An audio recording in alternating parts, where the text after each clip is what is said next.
So, hey guys, it's Richard Chu from Chu's Views, and this is the January 1st edition, 2025, of our show. And during the course of the year, we had some great interviews, and we were really fortunate to talk to so many wonderful people, local and nationally. One of those local voices that we had a chance to speak with on Election Day was our own Mayor Brandon Johnson. So here we go with Mayor Brandon Johnson.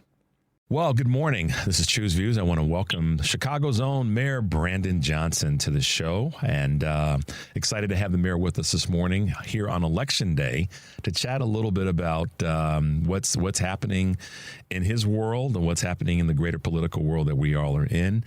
But right out of the gate, welcome, Mayor Johnson, to the show. How are you this morning? Hey, I'm doing terrific. Thanks for having me. It's always good to be with the family, WCPT, Progressive Talk Radio, the spot where I got some of my political chops developed. So it's great to be with you all this morning. Absolutely. Glad to have you with us. So right out of the gate, I've got to give you your feathers in your cap, and that being the convention. I mean, I'm a Chicago guy just like you. I'm a few years older than you, but I love our city, and I love how our city has stood up in recent years to all the garbage that gets thrown at Chicago about this, that, and the other. And we know what those items are, and we're going to talk about them briefly.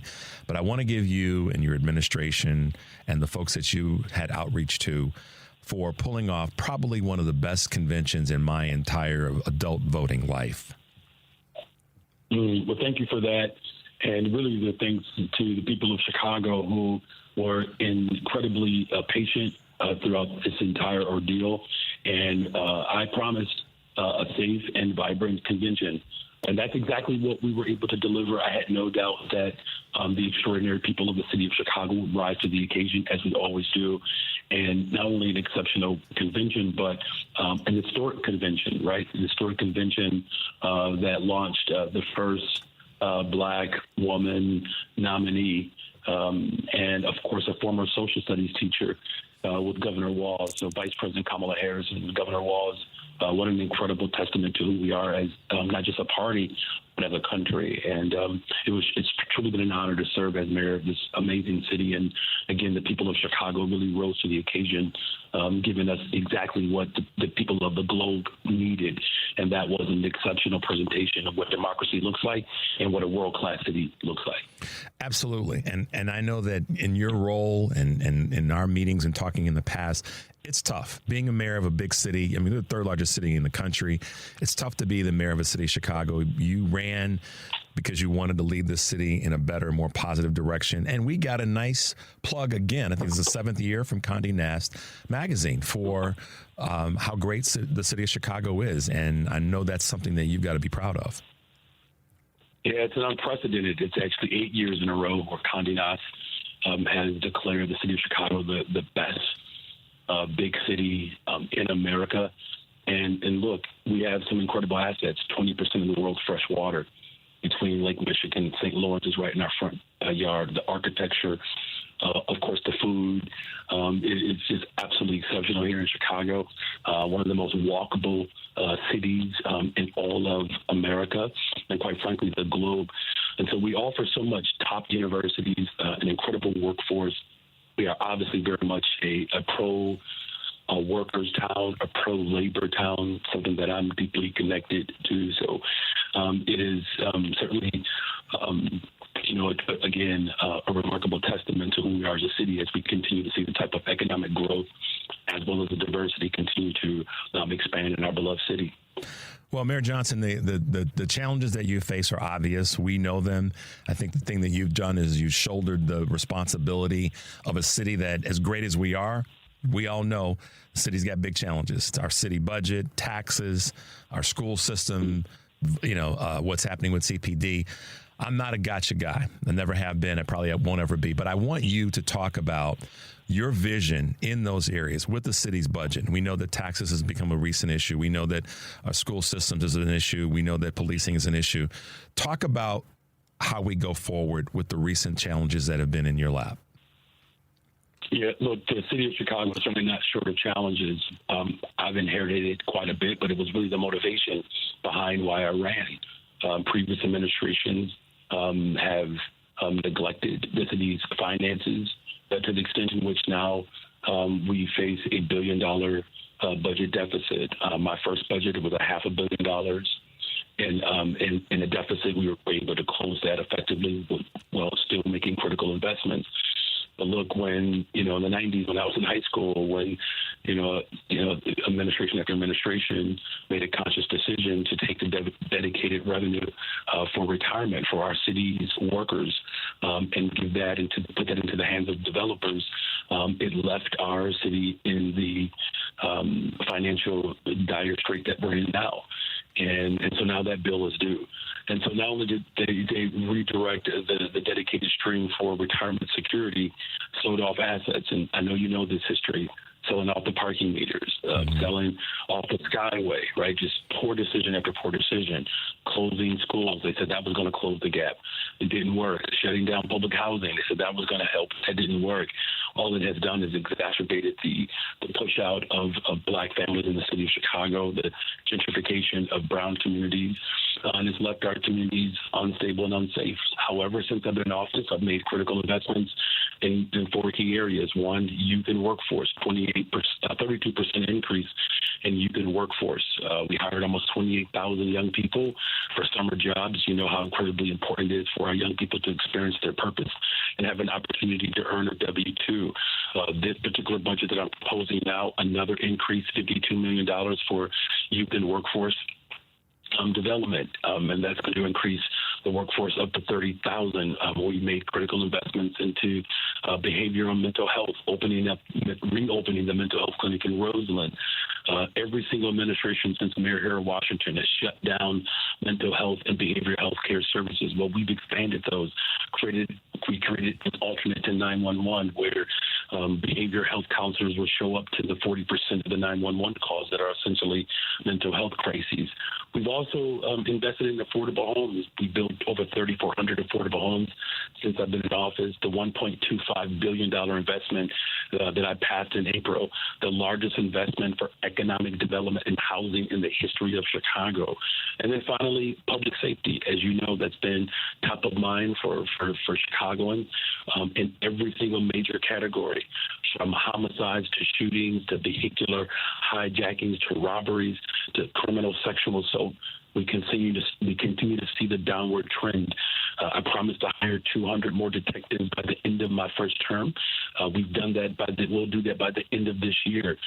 3 helicopters will be online by the end of this year as well. So there's a lot to celebrate. And in this particular budget, we've saved $300 million to taxpayers through efficiencies. We did $200 million in this particular budget in efficiencies and savings. But even with all the savings that we've made, with all the vacancies that we have cut, there's still roughly a $300 million gap that we have to close. Now, I push for Bring Chicago Home, as our progressive listeners know.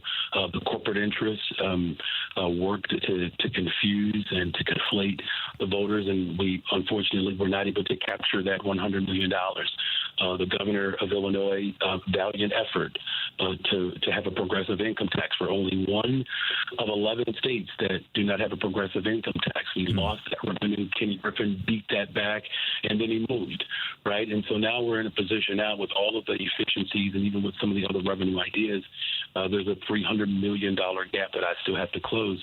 And unfortunately, the only other choice that's left, if since we don't have the progressive revenue that we fought for, is either to have mass layoffs or to ask homeowners to lean in. It's not something that I take lightly as a homeowner, because working families in this city constantly make tough decisions. But absent more forms of progressive revenue, which the state of Illinois controls a good portion of our ability to raise progressive revenue, it left me with only one other option if we don't want to see mass layoffs, particularly in police and fire, and that's to raise property taxes. Yeah, and that's we know that people are not going to be happy about that, and I will commend you on dealing with it. I'm not happy about it. I know you're, and let's be honest, I don't think you're happy about it. I think you, from what you're saying, recognize that this is a thing that we may have to do an advocate for. And I know it's going to be a tough haul. You campaigned on not wanting to do that, and now you're faced with that reality. So it does put reality to the fact that you campaign on certain things, and then you deal with the realities of what the powers that be force you to do. It really does, and I just think to another point of that, 45. We're talking about our corporate fund right now, and 45% of our corporate fund is made up of police and fire. Mm-hmm. And so, in order to close that $300 million gap, I mean, we're talking about potentially 2,500 police officers, 600 firefighters, 200 personnel in streets and sanitation. That would harm economies, particularly in the 41st and the 19th ward. I mean, these are wards where police and fire overwhelmingly live. So I don't want our neighbors to be laid off either. It is a very difficult and tough decision, but it is a proposal. I mean, I put forth a balanced budget. The city council's responsibility is to pass it. And so this is the beginning of a discussion. Yep. And again, the goal is to make sure that we continue to make critical investments. And I appreciate you making sure that people understand it's a proposal. It's a starting point. We got to work through this. Listen, Mayor Johnson, I've said this for years. I don't mind paying more in taxes, property taxes, or however, whatever tax conversation we're having, if we know, and I think a lot of people would agree with me on this, and I think you probably do too. If we raise taxes in some areas, and we know what's going to happen with that money, or we have a pretty doggone good idea as citizens of the particular municipality, what's that being done for? I think people get on board. Is that your belief or been your experience? It is. In fact, as you articulated quite well, is that, the people of Chicago rely upon these dedicated services. We want our trees trimmed. We want our garbage picked up.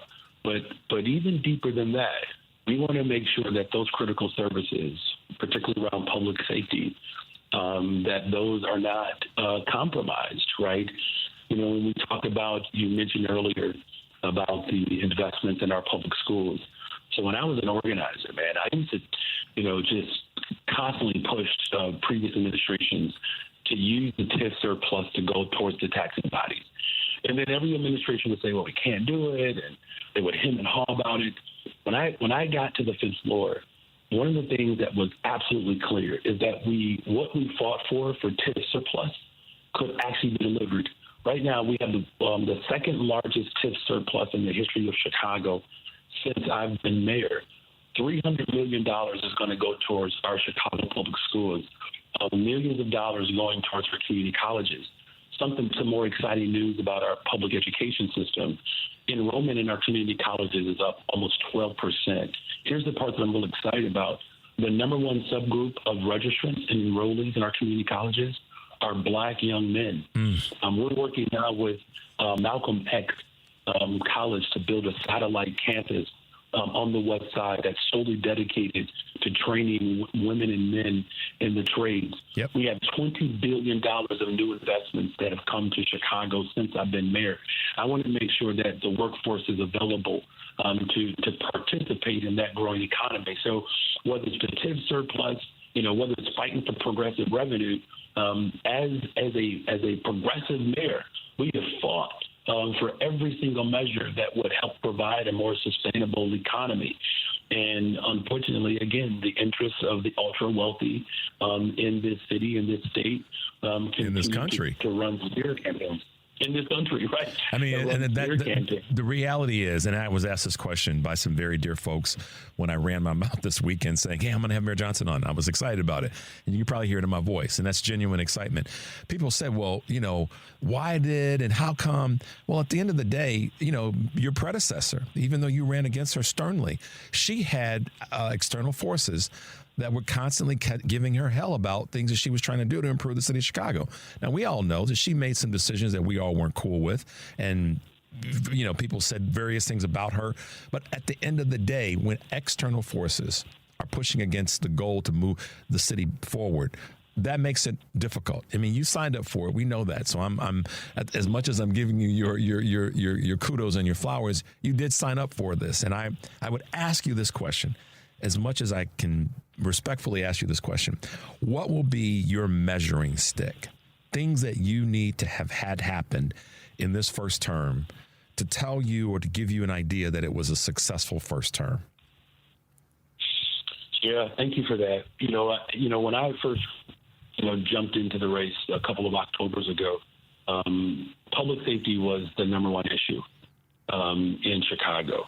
And what we've seen gradually over time is that more and more of our residents are becoming more active and involved in the full force of government keeping our community safe.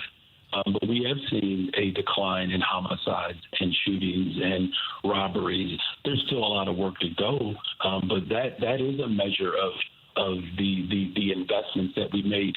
Youth and workforce, yep. Right? How many more people can we give access to W-2s? And we've seen a 32% increase since I've been in office. Behavioral health and mental health. We moved. Not only did we reopen mental health clinics and providing more behavioral and mental health care services, we have moved away from the pilot program of the alternate response to 911 when we had responders, which would included police officers. That is no more. So when there's a mental health crisis, it's only mental health crisis workers showing up. And then affordable homes. How many more homeowners can we create? Right now, we're at 3,400 and counting. I mean, these are the things that I am holding myself accountable to. The ultimate goal is this. We have to have real, sustainable, progressive revenue. The people of Chicago know that they voted for a fighter and an organizer. So even though, those measures were defeated, I am not done fighting for those measures, and I'm counting on the progressive movement to continue to fight alongside of me as we go to Springfield to fight for more education funding. We fought for an evidence-based funding model that would fund our schools based on need and not on a per-pupil basis.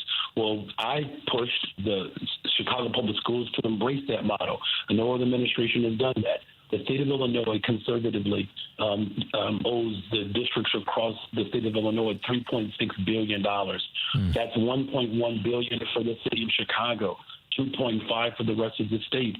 We can fight that together. We have partners in Springfield that I know want to invest more in our public education system. These are the things that I was elected to fight for, and these are the things that we've been able to accomplish. It's some things that we should be proud of. We have the most expansive paid time off ordinance right now in the entire country. The people of Chicago asked for a day off. Well, I gave them 10. We abolished the sub-minimum wage. Tip workers, primarily brown and black women, will receive raises on top of their tips.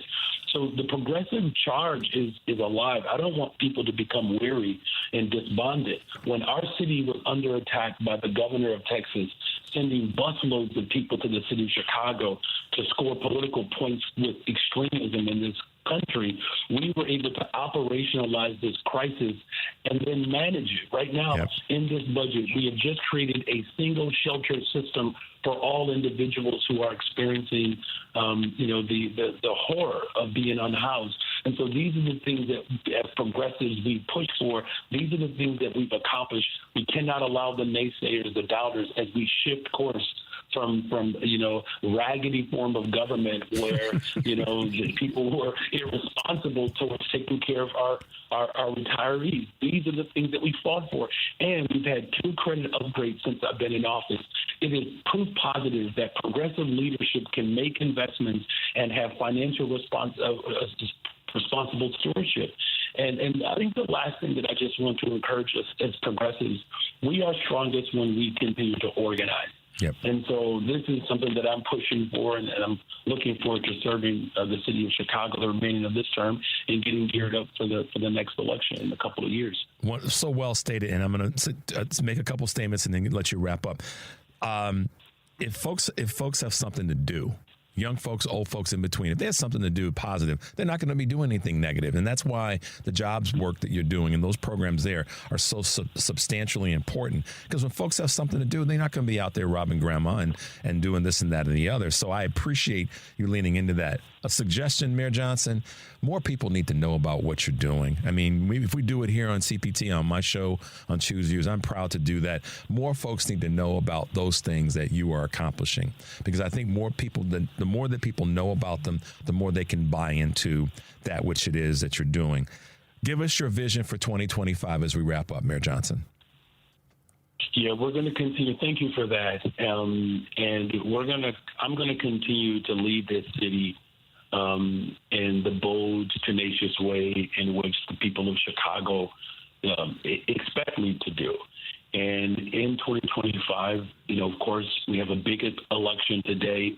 Voting for Vice President Kamala Harris and another fellow social studies teacher, as myself, Governor Walz, will certainly put the city of Chicago and America in a stronger position. We've reinstituted and developed the Department of the Environment here in Chicago after it was dismantled 2 administrations ago.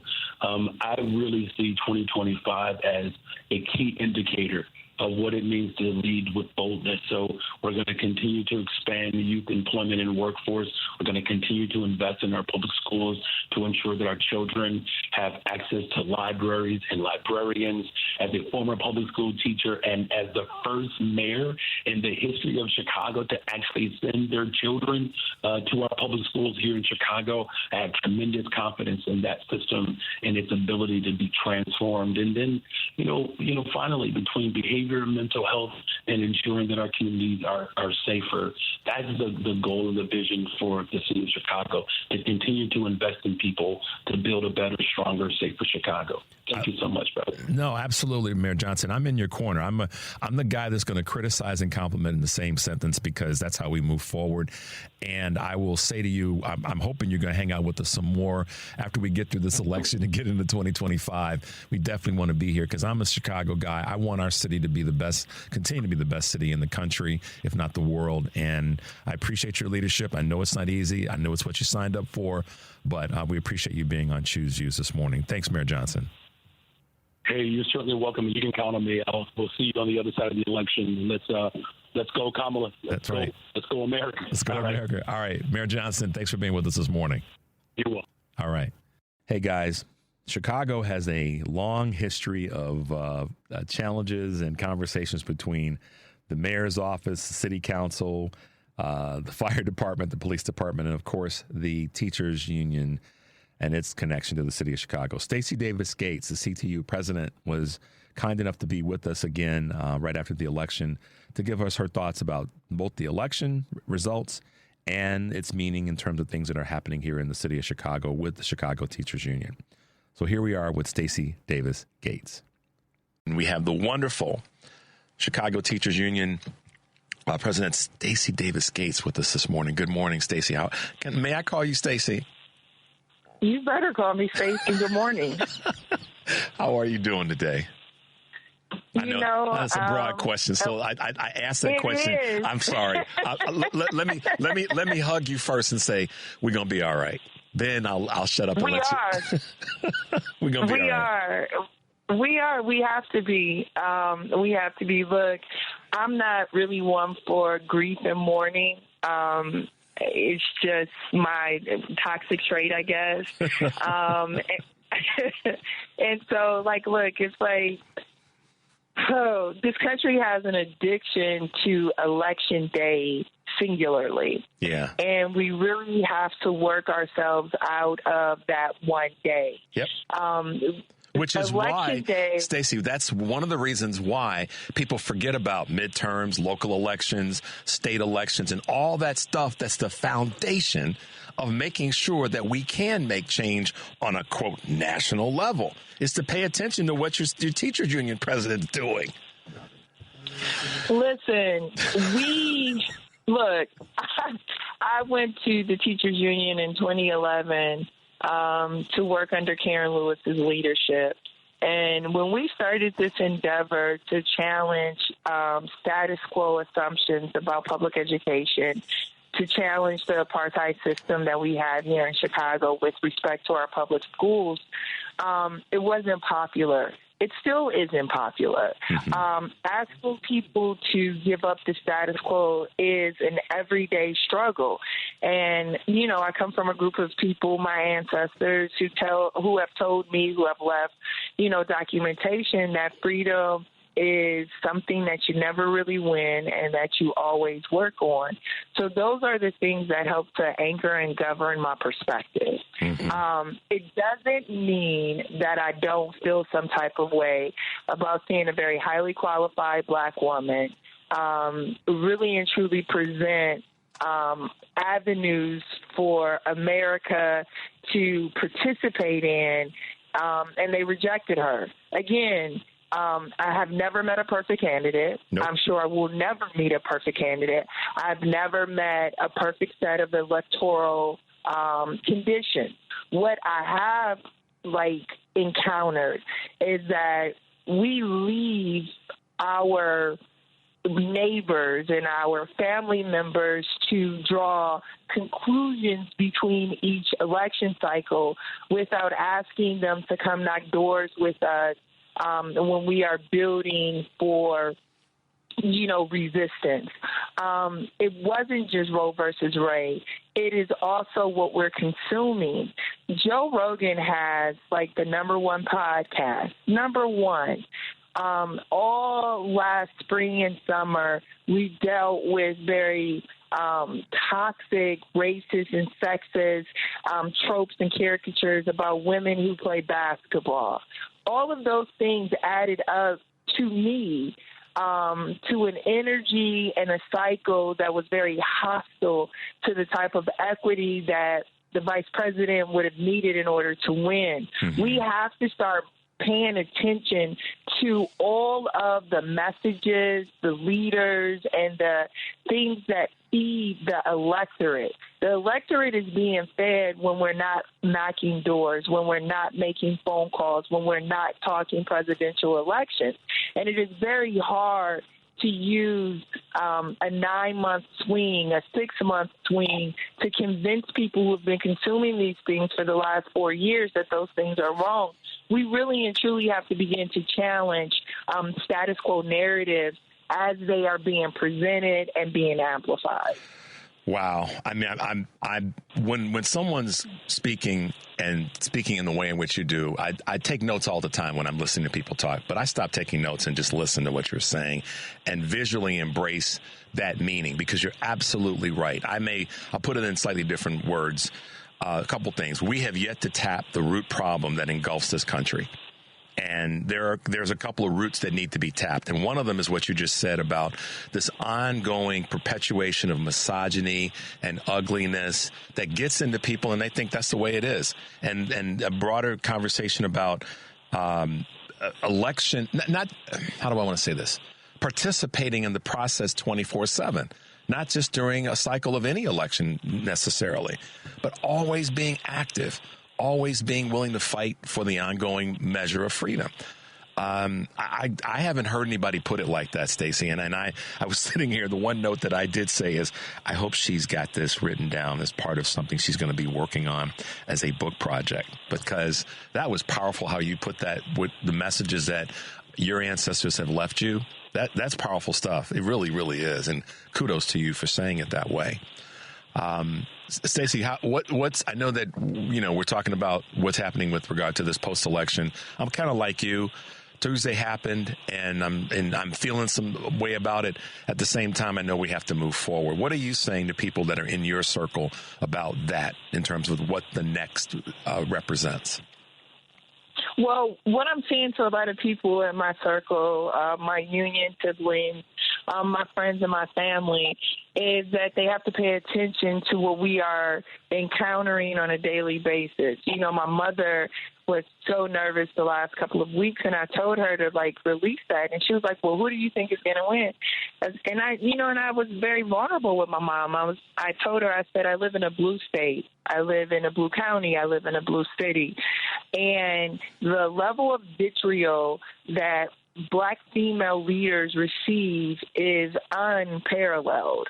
I gave her the example of our state's attorney, Kim Foxx, and all the, violence and vitriol that she had to endure for the last couple of terms of her leadership. And I said, those are the things that help inform what I think it's going to happen. So I told her just to, continue to pay attention and to confront and meet the injustice where you encounter it. So that's the first thing. I think the second thing that I'm having conversations with people about is that we think that changing the hearts and minds of people, changing policy, changing status quo requires just a ballot box. So, I point to the Chicago Teachers Union. Listen, everything that we have done and continue to do as a union has been virtually impossible. When people call us crazy, they're not wrong. That's not an unreasonable way to look at it, right? Because, no, but for real, listen to this. Like, we have a school system that was founded in policy and in state code as a segregated institution. So this segregation that we are still encountering and pushing back in 2024 is something that was anchored in the institution. And so it's no surprise that it is stubborn and it is hard to ameliorate it. What we have to do is fight it step by step by step. There's an elected school board in Chicago right now. The very presence of parents and families in the city being able to vote for policies that impact our children was impossible when Karen Lewis became president in 2010. And 14 years later, people participated in that.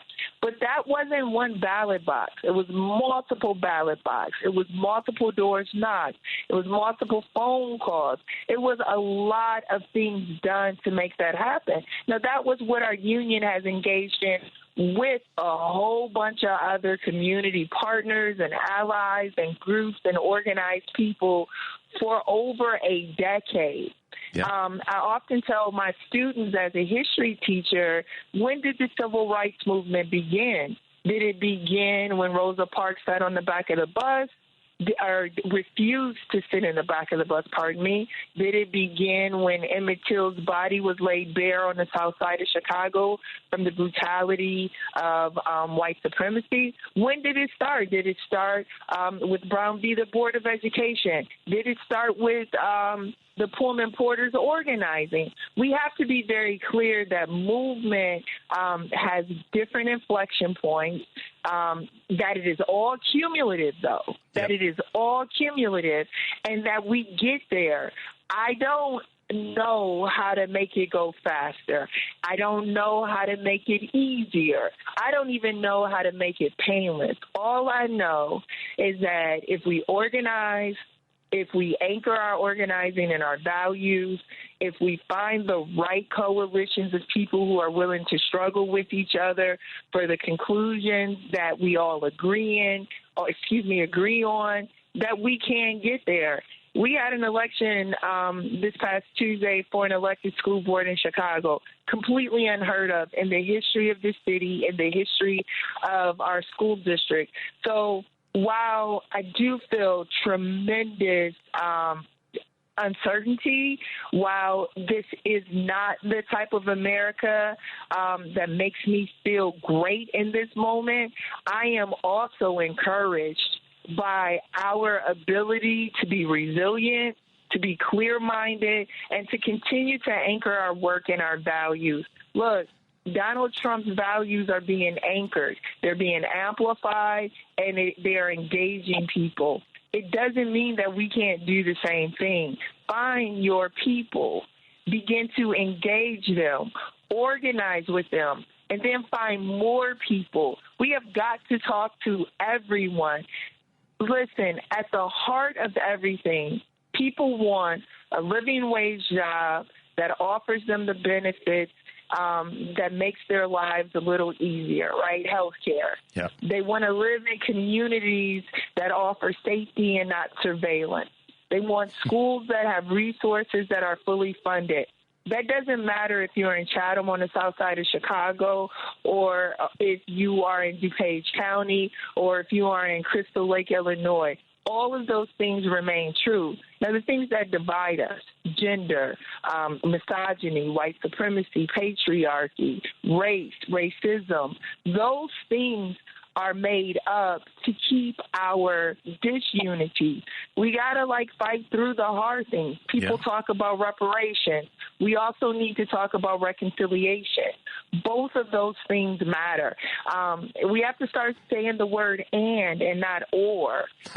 We have to be able to, we have to be able to speak and to hear. We have to be able to find what we agree on and struggle with that. Look, solidarity in a labor union that has 30,000 members is never an easy task. But this is what we promise each other in our union. We promise to struggle through the hard part and get to a place where we conclude what is best for all of us. We take a lot of votes. We have a lot of debates, and we engage and organize with each other all the time. That is the practice. That is the thing that we are doing all the time. And so I take my comfort in that. I am so, again, this is one of those moments where I had to force myself to not take notes and just listen and embrace and picture where we go. Because anchoring our work and our values is one of the starting points and can be the starting point to then build on that.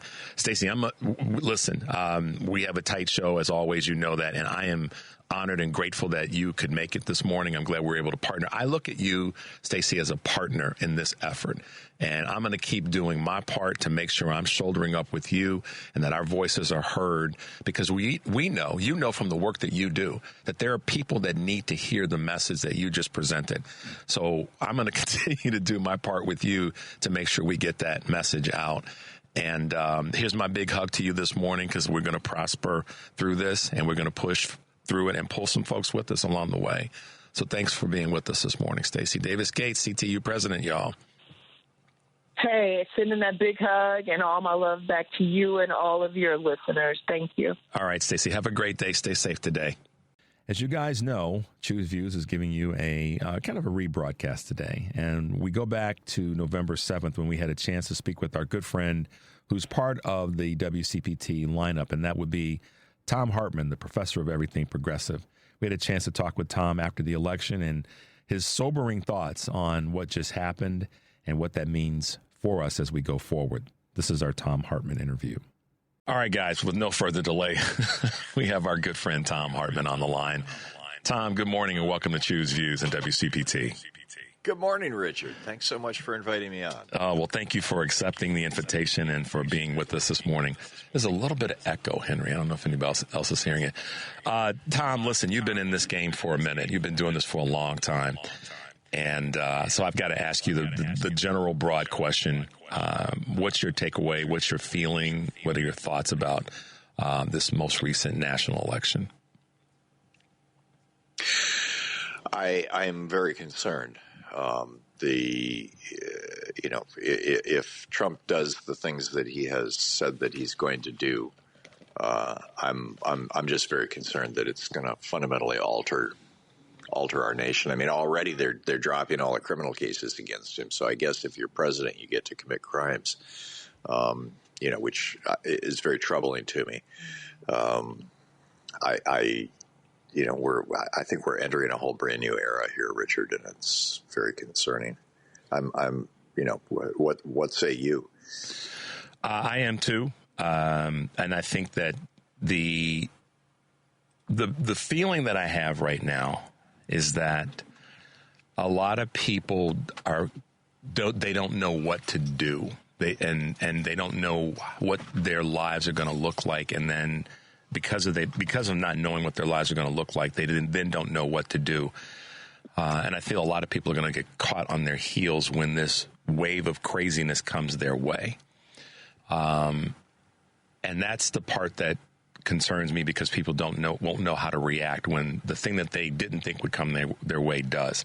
And that could be any of the pieces of Project 2025, because a lot of folks and I said this a moment ago, a lot of people who voted for Trump in this election are going to be impacted by Project 2025. They just don't realize it. And those are the people that they're going to have one or two choices to say, oh, I didn't know that was going to happen to me, or say, I don't care because it's not going to affect me as much as it's going to hurt that brown person or that gay person over there. So reaction time is is my concern, is that people are just going to be like, whoa, wait a minute, but it'll be too late. My other reaction and response to this is to your question is, black folks have been dealing with this kind of stuff, all of our lives in one way or another. And I fear that your and my white colleagues who haven't gotten it for as long as you've been preaching it, folks, and certainly me too in my life, they're not going to understand how to navigate when the ire of a disruptive government comes at them. They're just not going to know how to deal with it. And the collapse, if there is going to be one to the center of our country, is going to come because those folks don't know how to deal with this. That's the part that gets me. I kind of know how black folks are going to be. I mean, you're asking a black man that question. I'm talking about it from a black man's perspective. I know how we're going to be. I worry about that middle America white person who put their trust in this guy, that are going to be severely disappointed. Yeah. Or if they try to protest any of the policies. I mean, there's going to be a point when Trump exercises the powers of government, and I think that because Barack Obama described the Constitution as a negative Bill of Rights, what the Constitution does is it constrains our government from attacking us, essentially. Right. And we've just gotten used to that. But the power of government is awesome. I mean, it's frightening. It's the only government has the power to literally come to your home and grab you and put you in a cage for the rest of your life, or even kill you. Yeah. And with no consequence. And the company down the road can't do that. Your next door neighbor can't do that. The local neighborhood bully can't do that. But government can do that. And Trump now wields that power, and Trump is an angry, cruel man, and he's surrounding himself with angry, cruel, mostly men, and that concerns me tremendously. I've been on the receiving end of the power of government in my life, and it's something you never forget. And I think particularly most white Americans have never even thought of it in those terms. So without consequence was a key part of what you said, because yes, there can be, violence and disruption inflicted upon a person in this country. But if it's done by a private citizen or an individual or a company, in most cases, there's going to be some form of consequence or retribution. And that is the ultimate fear that we have to deal with. And I want to go back to something you said about the criminal cases and the DOJ winding down their cases. I haven't heard that states are doing that. I think that Letitia James is still moving forward with what she's those cases there. Have you heard the same, or am I wrong there? Well, I read a piece on Raw Story yesterday saying that she was going to try and continue forward. I also read an article suggesting that the Georgia cases are just going to go away. Fonnie Willis. Yeah. But I don't know. I just, it's going to be damn hard. Even the money that I commented this to Louise yesterday, that I'll bet that the money that Donald Trump owes E. Jean Carroll from that lawsuit for raping her, he has not paid up to this point, we know. And I'll bet that, for the next 4 years, he's going to say, I don't have to pay that. I don't have to get involved in myself in litigation. I'm doing important stuff. You're just going to have to wait until I'm no longer president. And that'll fall under that presidential immunity, quote unquote, BS from the Supreme Court. They'll find a way to rope that into the rationalization or justification for that.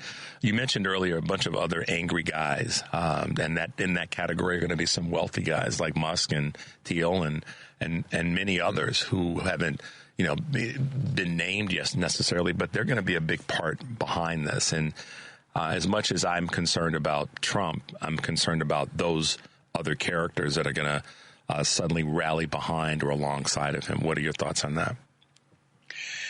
Yeah, the worldview of some of these billionaires, particularly some of the tech billionaires who grew up or went to school in South Africa when they were young, when it was apartheid South Africa. And there's three of them that are very prominent in the United States right now who have been very, very involved in raising money for Donald Trump and promoting him. I'm concerned that their worldview is not the same as that of I was going to say America's founders, but they held slaves, so, or at least half of them did. But you get my point. It's that they don't view our democracy the way that I think most Americans do, and that they're comfortable with authoritarianism. That there's this big effort to turn San Francisco into a new right-wing paradise or something like that, and it's been largely taken over by right-wingers anyway. But it concerns me tremendously. The other thing that concerns me is that I believe that Trump doing even a small percentage of the things that he's promised he's going to do, whether it's radical and abrupt tariffs, and you and I have talked about tariffs before. I'm a fan of tariffs, but not the way that Trump is talking about doing it. Right. Doing that.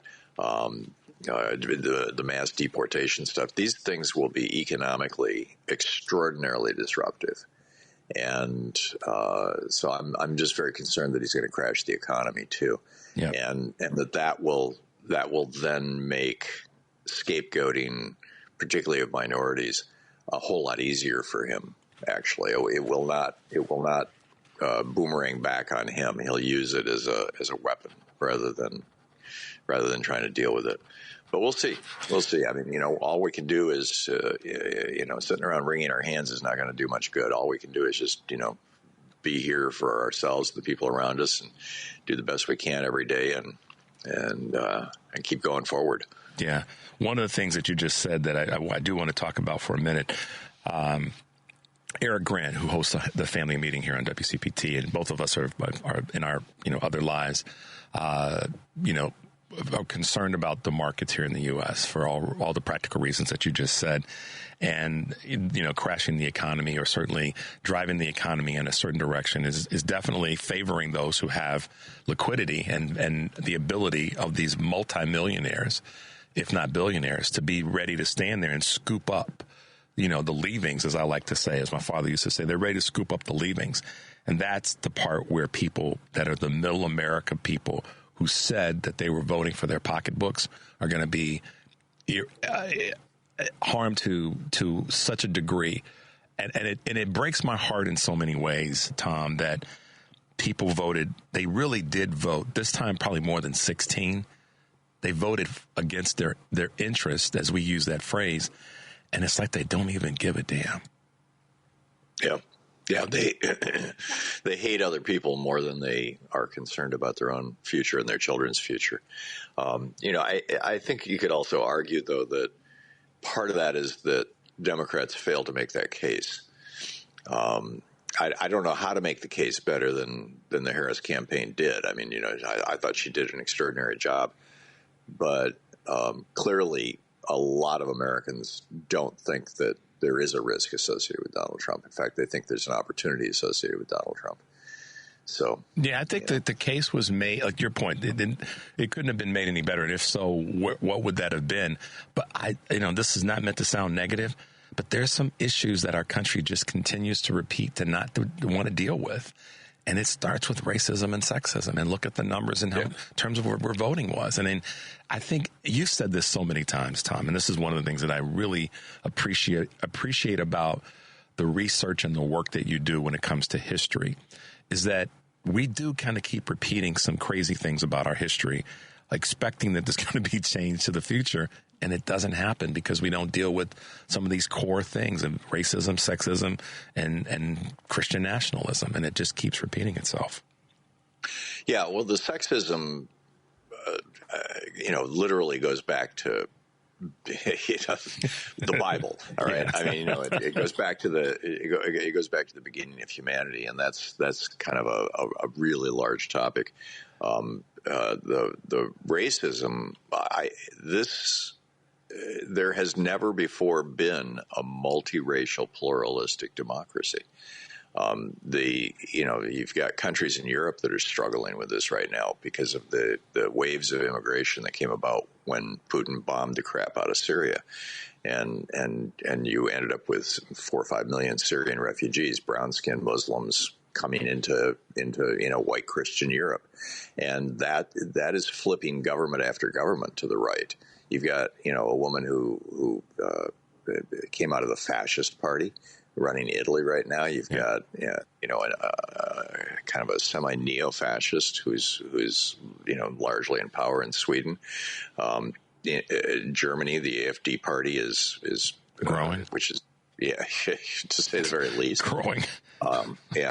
And there's been this hard swing to the right across Europe, and it's almost all being driven by race.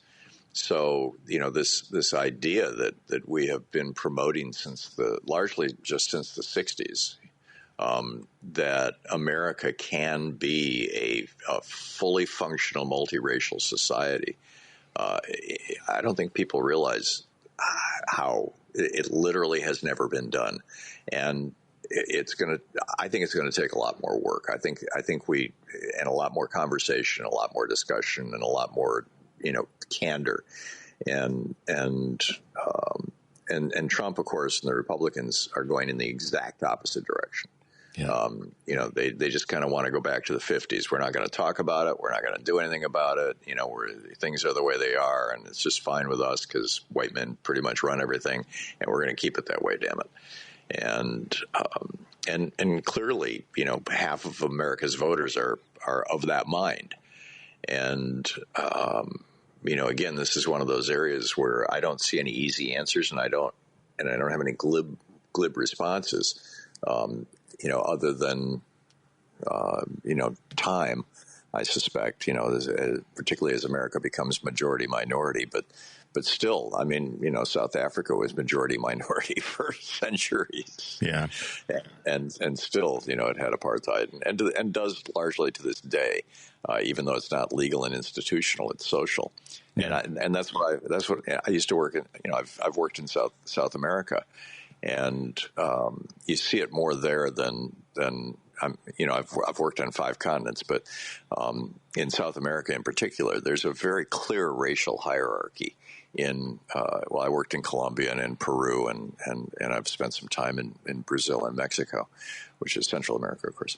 And it's not part of the law anywhere. But the simple reality is the lighter that your skin, the more economic and political power you most likely have. Yeah. And which is why I think in America, I mean, it's not to interrupt you, Tom, but I want to partner with your statement, which is why in America right now we're seeing that the communities that are coming from South America are aspiring not to be, in some ways, of their own heritage, but to be, white-esque in the United States of America. And it's proving itself out in terms of the voting shift. I mean, I'm not crazy there. No, you're absolutely right. And this is the thing that, these topics generally just don't get discussed. That there are a lot of Hispanics who really just are saying, I want some of that white privilege. Yeah. Thank you for saying it that boldly, Tom, because when I say it as a black man, people think, oh, Richard, you're being racist in saying that as a black man. No, I'm not. Yeah. No, I've had, Hispanic people call the show and say this, that they have light skin and they don't think of themselves as a racial minority. And in other words, they think of themselves as part of the white power structure of America, and I want to keep it that way. Yeah. And again, I think that's why 54% of Latino men Hispanic men voted for Trump. I thought it was 57, but I'll take your numbers and split the difference. Whatever. It's more than 50%. Yeah, exactly. And I think it's, I think it's a statement. I mean, Trump, his argument, the main argument he made was white privilege. Us white guys are under attack, and for white male privilege specifically. Yeah, true. And so the question is, are we seeing the last? It looks to me, it appears to me that we're looking at the last gasp of something. That some kind of a transition is happening in America right now. And is it the end of our efforts to create a pluralistic, multiracial society, and we're going to go back to basically, a rigidified, ossified white male power structure? Or is this the last gasp of that? Are we going to move forward, presumably 4 years from now? But, I think it's going to take galvanization like never before from the latter of what you said, that we're going to painfully go through this. And Stacy Davis Gates, who's the CTU president here in Chicago, was on earlier, and she said, I can't tell you it's not going to be painful. It's going to be painful. But as from an inspirational and aspirational standpoint, I think we have to be willing to ask ourselves that question and then do something about it if you really care. Or are people gonna fall into their privilege and say it's not really going to be that bad? And that's the fork in the road in my eyes. Are we going to take what you just said, Tom, and say, all right, we got to do this, and we're gonna gasp out that part of our society to move to that truly better place that we want to have? Yeah, it's going to be a challenge. I mean, it's an ongoing challenge, obviously. Yeah. Absolutely. But the question is, is Trump going to, when the rubber hits the road? I mean, we've got a couple of months here before Trump takes power, but when he does, he's going to move fast this time. Yeah. And is the shock of what he's going to be doing going to, who's going to rally for what, right? Yeah, that's exactly right, and people don't. That's why I said earlier. I think that the folks who thought a certain way or are thinking a certain way aren't prepared for what could and very well may happen in 60 to 90 days, and that's where the test will be met, in my belief. So. Matt McNeil is one of the other progressive voices that we have a chance to chat with here on WCPT. And Matt had some comments in early December about not only the election, but the direction that he thinks that we should be going and have to go as progressives in this fight. So here we are with Matt McNeil. We have a wonderful guest joining us this morning, my man, Matt McNeil. Good morning and welcome to Choose Views, Matt, from the Matt McNeil Show. How are you, man? I'm doing well, sir. First of all, an absolute privilege to be with you this morning. Thank you very much. I really enjoy it. Thank you. I'm glad to be here. Me too. I was like, I got to make sure. Monday, Matt's going to be out. We got to make sure we're squared away and ready to go. How was your weekend? How was your holiday weekend?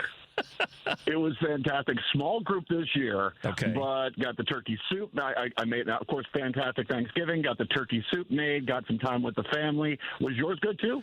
Great time, and really enjoyed the fact that it was laid back, and then we had some, like you, just enjoyed it, and so I'm thrilled to death behind all that, and just happy that everybody was safe, and that's kind of what we want to try to do when we have some time away like that with family and friends, is be safe, lots of laughs, lots of good conversation, and that was the case for us. So that's a good thing.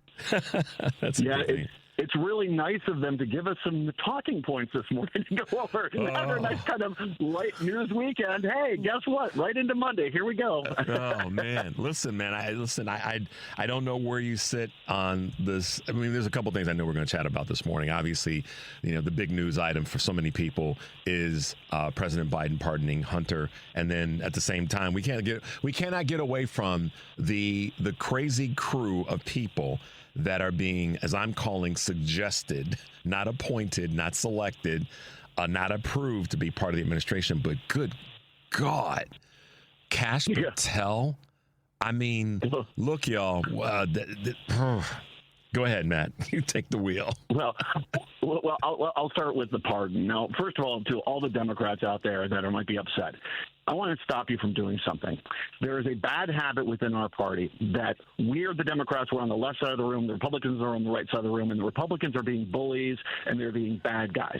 But you're scared. You don't want to go over there to face off Trump and face these people. So what do? You look at the guy next to you and you punch them and you feel like you did something.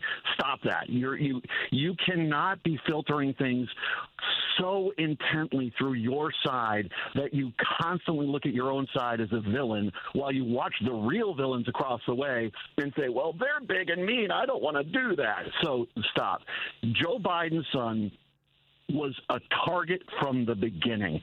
You know, I don't have any problem with this, considering we've heard the incoming Trump administration say not only were they going to prosecute him for, the gun charges, tax charges, they were going to reopen up the fraudulent, Ukraine charges again and try to prosecute him for that. There was going to be an entire wing of the DOJ that's going to be the Hunter Biden dog and pony show investigation wing.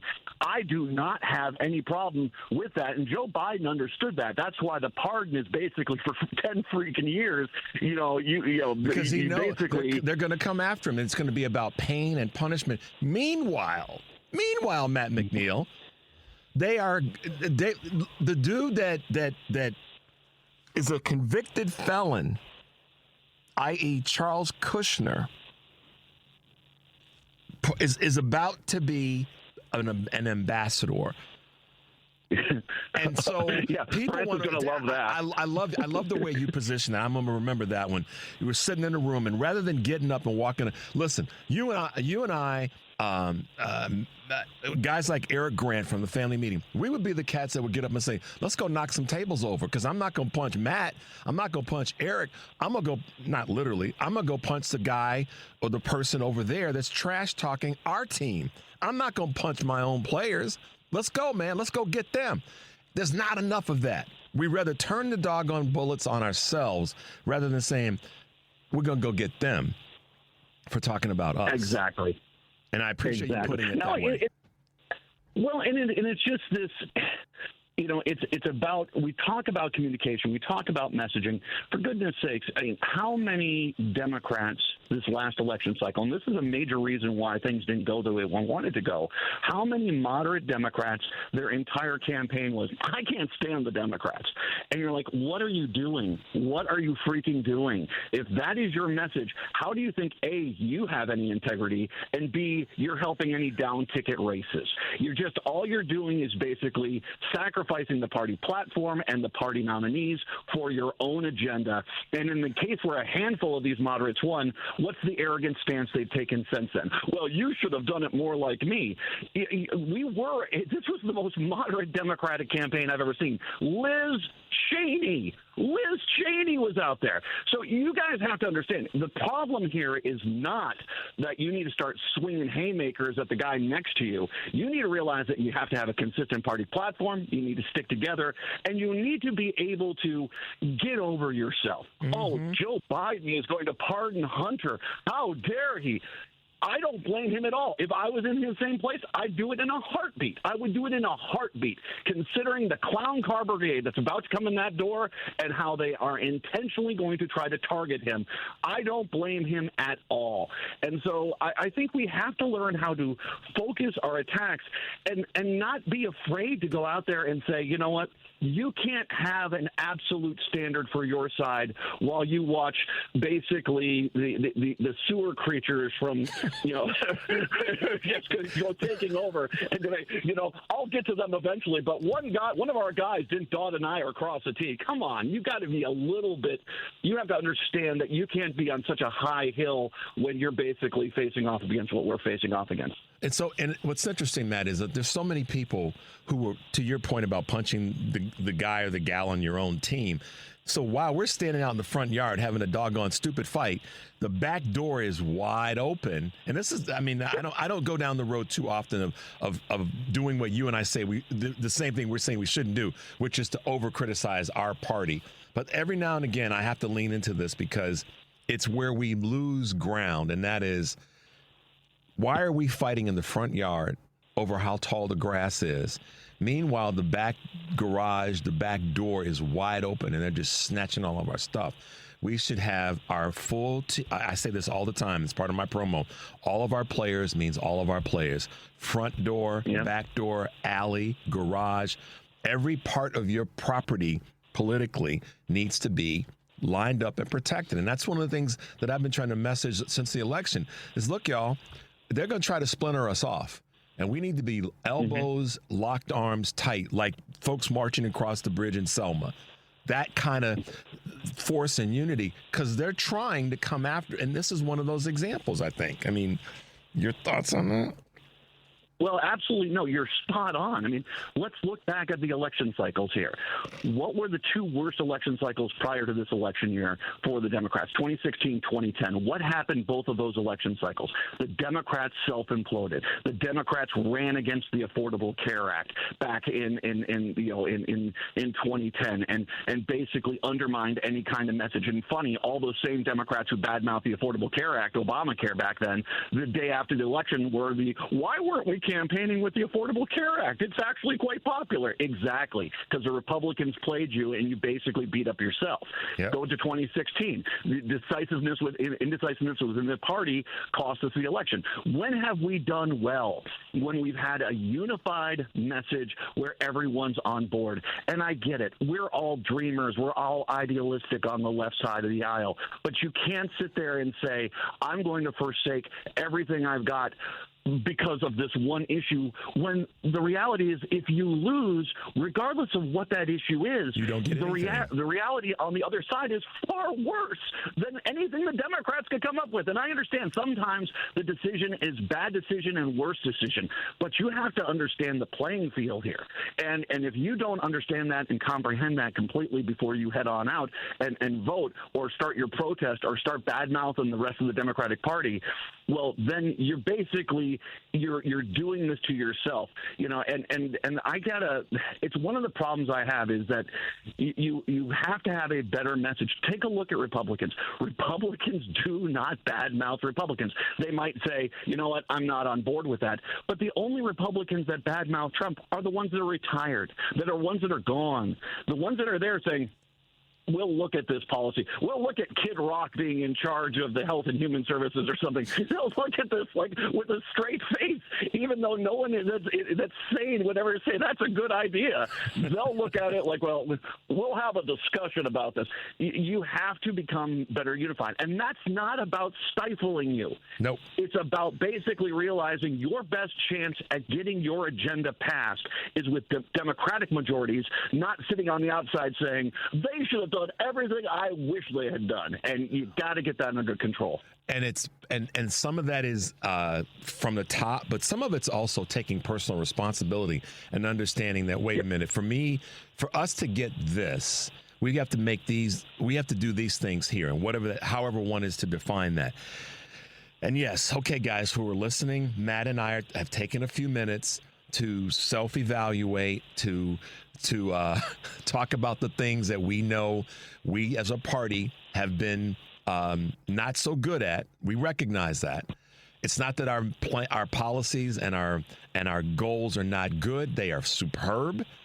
But sometimes the way in which Democrats the firing squad or however that phrase goes, we have to stop doing that. If there's a thing that we have to stop doing, it's not changing our policies or reaching black men differently or reaching the rural voters different. It's none of that.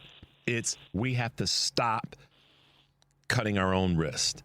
If we start there, start there with, look, yeah, do you see how many times this sort of self-firing has gotten us into trouble? Okay, so let's stop doing that right now. No more of that. Let's stop. And then from there. And I was going to say you're exactly on point and you're exactly right. And if you're upset, if you're listening to me right now and you're saying, who is this punk? I'm first of all on board with you. Second of all, the reality is we have to learn our lessons the hard way. And if we don't stifle this stuff, before the next election, well, guess what? We're going to lose and lose worse. If you are more upset about Joe Biden giving Hunter a pardon today than you are about the insane lineup of cartoon villains that Trump is putting in charge of every major department because he needs, A, stoolies that are going to do exactly what he says to do, and also fall guys for when the inevitable bad thing that can happen, they can point at RFK Jr. or, Dr. Oz and say, hey, we didn't do that. That was them. If you can't see what they're setting up right now and you're more upset about Joe Biden than you are that, I can't help you. Your outrage meter and filters are broken, and you're just perpetually terrified of facing the reality. You got to be focused and realize what's happened has happened. This is going to hurt all of us.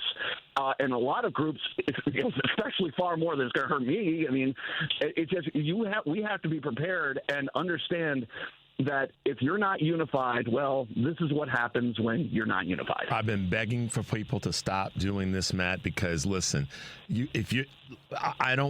it's not about the whataboutism so much. It's more about, hey, wait a minute, press pause and let's look at this. It's not the what about. I hate when people position it. Well, the what about, I get why people want to try that, but with someone like me, it's like, no.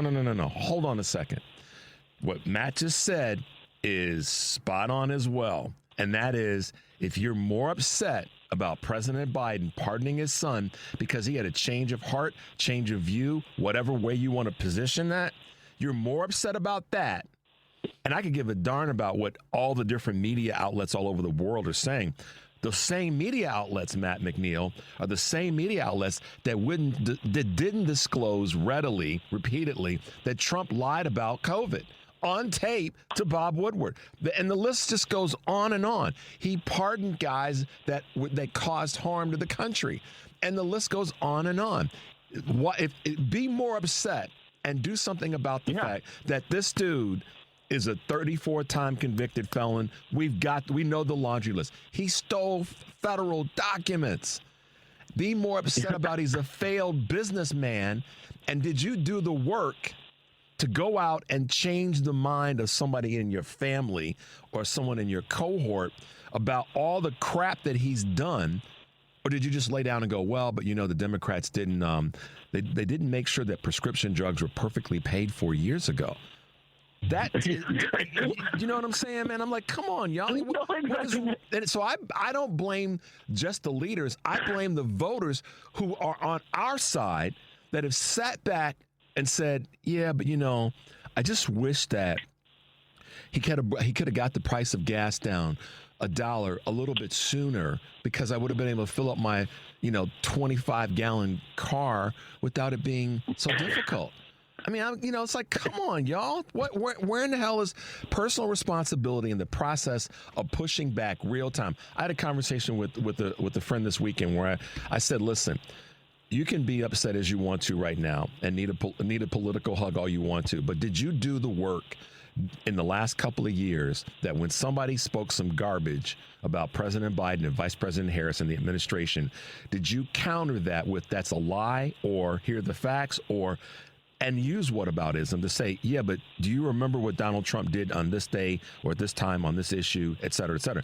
If you didn't do that readily with family, friends, and loved ones, you failed more so than the Democratic Party did. Yeah, if you are out there, if you've just been shot by Donald Trump and you're bleeding out, and you're more upset about the victim not saying please to 911 than you are at the guy that just shot you, then I cannot help you, because your perspective is blown out of proportion. And as you just said, Richard, and you're spot on once again, eggs, Matt. Eggs. Yes, eggs were pricey, but it wasn't inflation. It was record profits for the egg companies, because those two things cannot exist together. You can't have inflation and record corporate profits. Nope. Those two things are incompatible.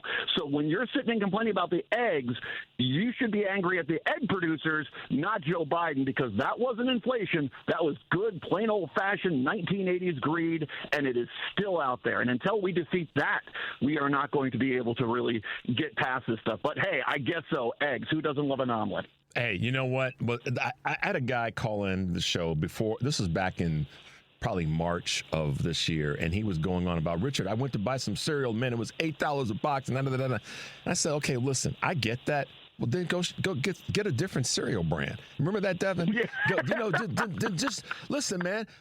Shop for something a little bit less expensive. This isn't the first time things have been priced high. I mean, and he was a troll. He was a troll to some extent. He was a dude that wanted to come in and just, rail on about, he called me a Biden shill and all this other kind of garbage. And I'm like, listen, the question, Matt, and you probably been asked this question, is, the 4-year question. They always ask, is your life better than it was 4 years ago? Hell, it was better than it was 2 years ago, a year ago, 3 years ago. Yeah. Because we keep progressing. It's about to get worse as it relates to what you and I are starting to talk about these appointments or suggestions to the cabinet. It's about to get worse. And I wonder how many people are going to be honest with themselves if the question's asked, not in 4 years or 2 years or 3 years, but in 6 doggone months. How's your life now? How's your family? Yeah. How those of you who said, yeah, they're gonna deport the bad people in my community. No, they might deport your behind too. And the list goes on and on and on. Oh no, I don't think that an abortion is a bad thing, but I'm going to vote against it because I don't want it coming into my house. Okay, well, watch out when your daughter goes off to college and some knucklehead decides to unfortunately assault her, and now she's pregnant and can't do a doggone thing about it. I mean, I'm not being nasty or mean. I'm just saying folks did not wake up to what is about to really happen. And 75 million of them, Matt, they made the decision, Matt McNeil, that I don't want to vote for this brown-skinned woman who has been elected to three branches of government.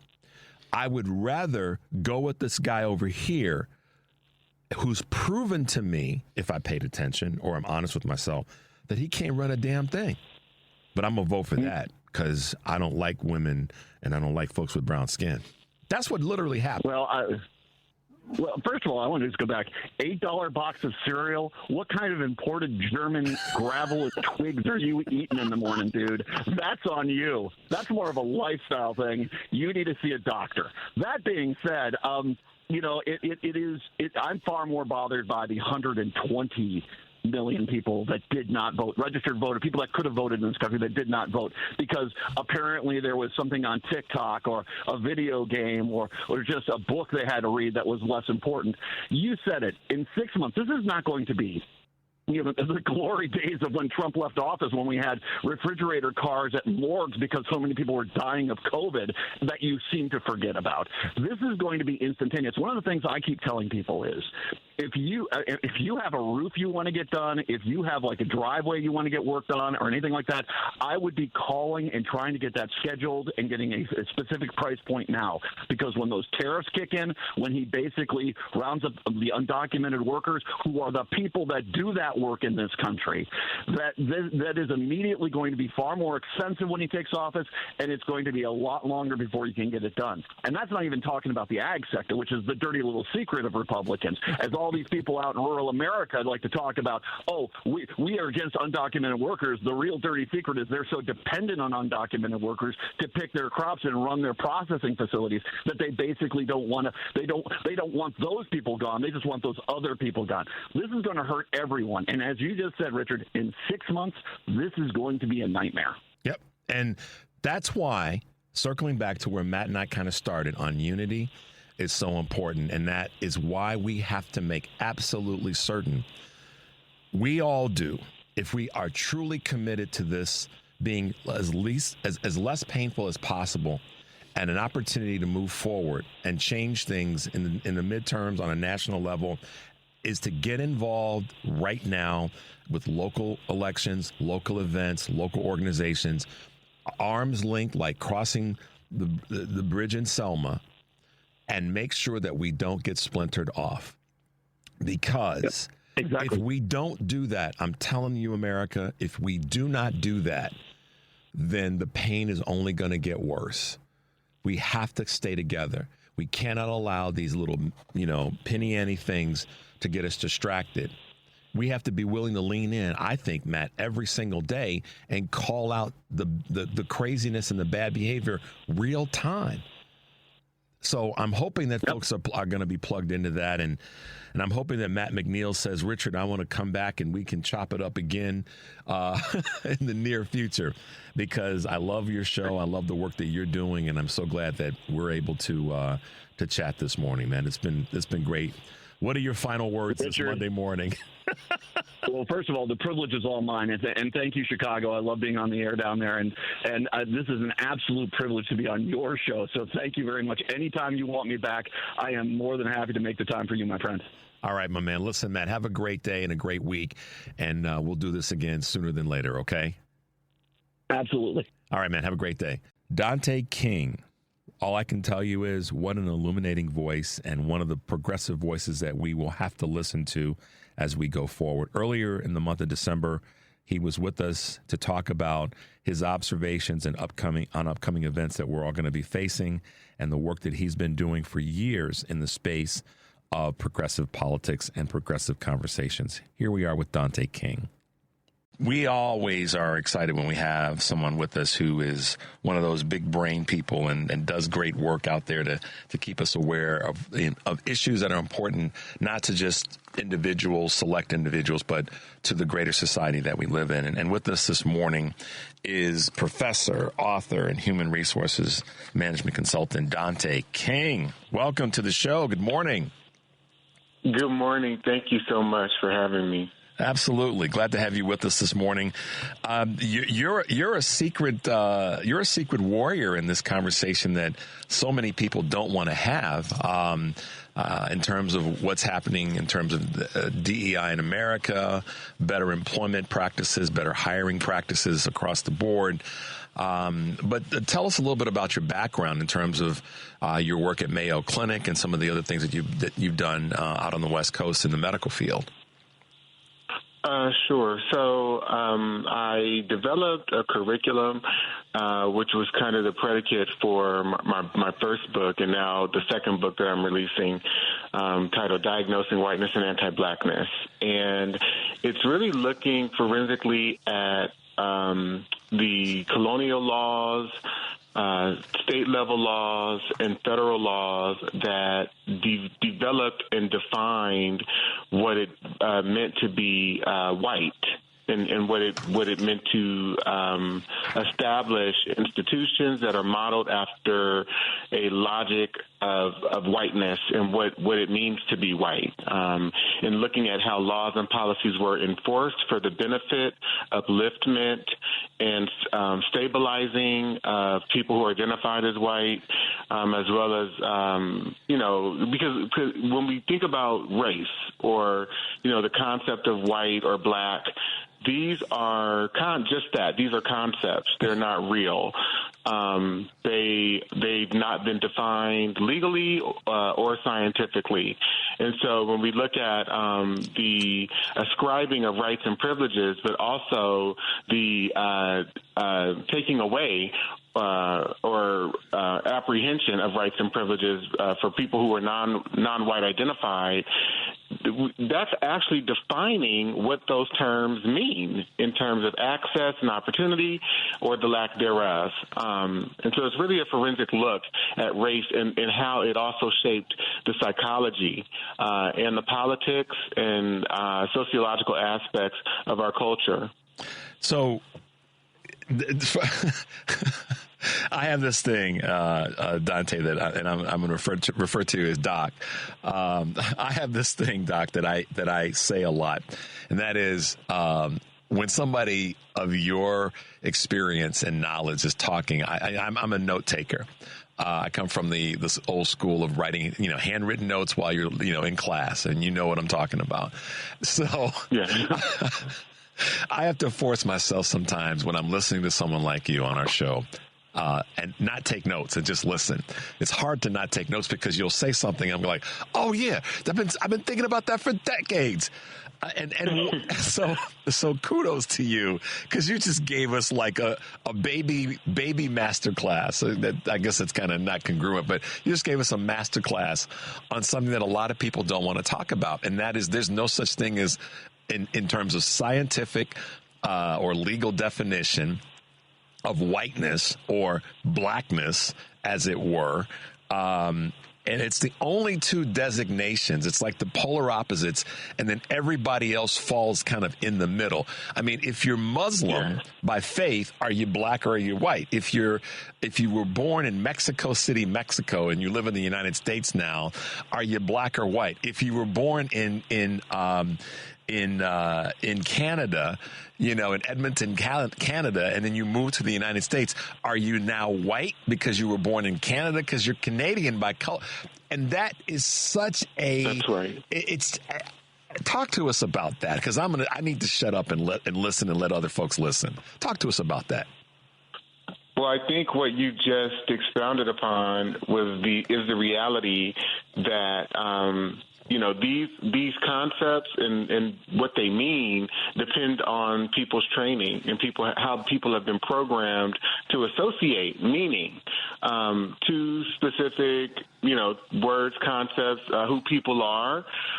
It's just like, for example, when you look at maybe 100 years ago, when there were Jim Crow laws that prohibited black people, mixed race people from accessing certain institutions, businesses, schools, etc. And as long as someone who could pass for white, as long as white people presumed and believed that they were full white and not mixed, they were okay. Such was the case with the NAACP head Walter White. In the moment that it began to circulate that he was partly black, in his heritage, people became enraged. And so we're talking about people's psychological attachments to words and concepts and what they mean. And I think it's very important when we then look at, the foundations of our institutions, everything from our legal institutions, our educational institutions, they all function and were all created by white men for the purposes and benefits of white people. And you can go and look at the 1790 Naturalization Act, which is the first act passed by the first Congressional Congress pertaining to citizenship. And the predicate that is the basis for citizenship in the United States of America is whiteness. They named that very specifically. And so that then means every right, every privilege, every opportunity that is granted to this new country and its newly found citizens means that it's an opportunity and access hoarding for white people. And American institutions have continued to function both by the design of laws and the enforcement of laws and policies for the benefit of white people and specifically against people who are identified as black and or African American. And more so in that crowd, because, let's just be honest, folks, and this is where America has a challenge, and this is not an indictment, it's just speaking reality. America has a challenge with acknowledging its ills.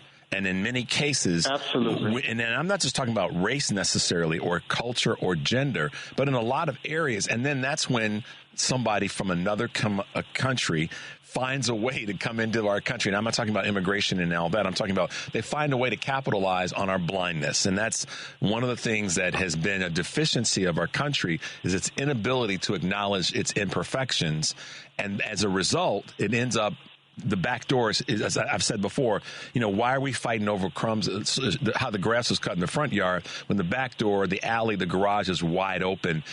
And we, because of our inability to acknowledge these imperfections, and one of them is how we deal with race, how we deal with culture, how we deal with religion, we then have this big, trailer truck you can drive through what we want to say is great about the country. Now, I have to ask you this question. Why do you? I agree. Can I comment on what you just said, though? Sure.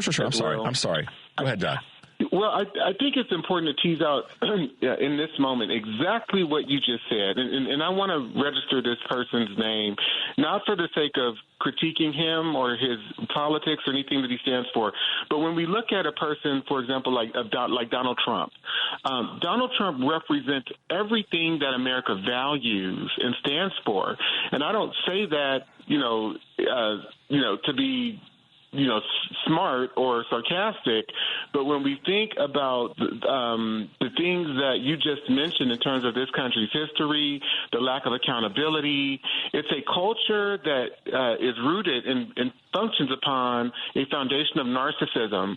It does. And I think that we all, to a degree, are socialized with that. And this inability to be accountable for our misgivings, for our transgressions, things that we do, that doesn't feel good for anyone. But this culture really has done a phenomenal job at denying that things are what they are, that things have been what they've been. And I think when we look at someone like a Donald Trump, he represents the narcissism to its fullest extreme. He represents the celebrity that we value. He represents the economics of the equation. That's something that we're taught to strive for and see that we value highly.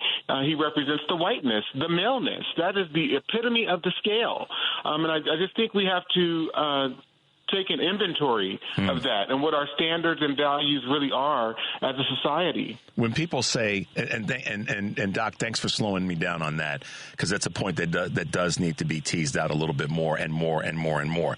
Now, because when you tease something out, what happens? You get to the root of the problem. So I gotta say this and ask you this.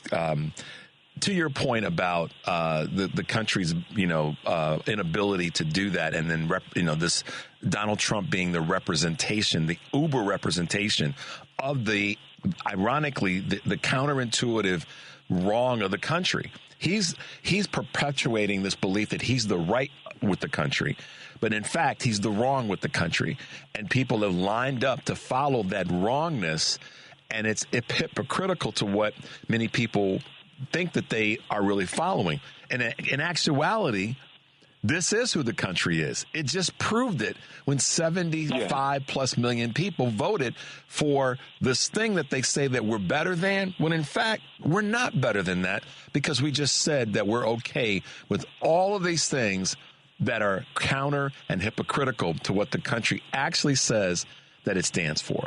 And that is the craziest bit of psychology that I think a lot of people have missed. They say that they think the country's better than this. This is not who we are. We can't be that way. But in fact, they leaned into it with both shoulders, like they were trying to stop a truck from backing down the hill. That's right. That is right. And I think even if we are to give the majority of society the benefit of the doubt and say, most people were just really naive, they're functioning in a state of naivete, what would drive a culture of people to become this naive and or this ignorant? And I think we have to ask ourselves those questions.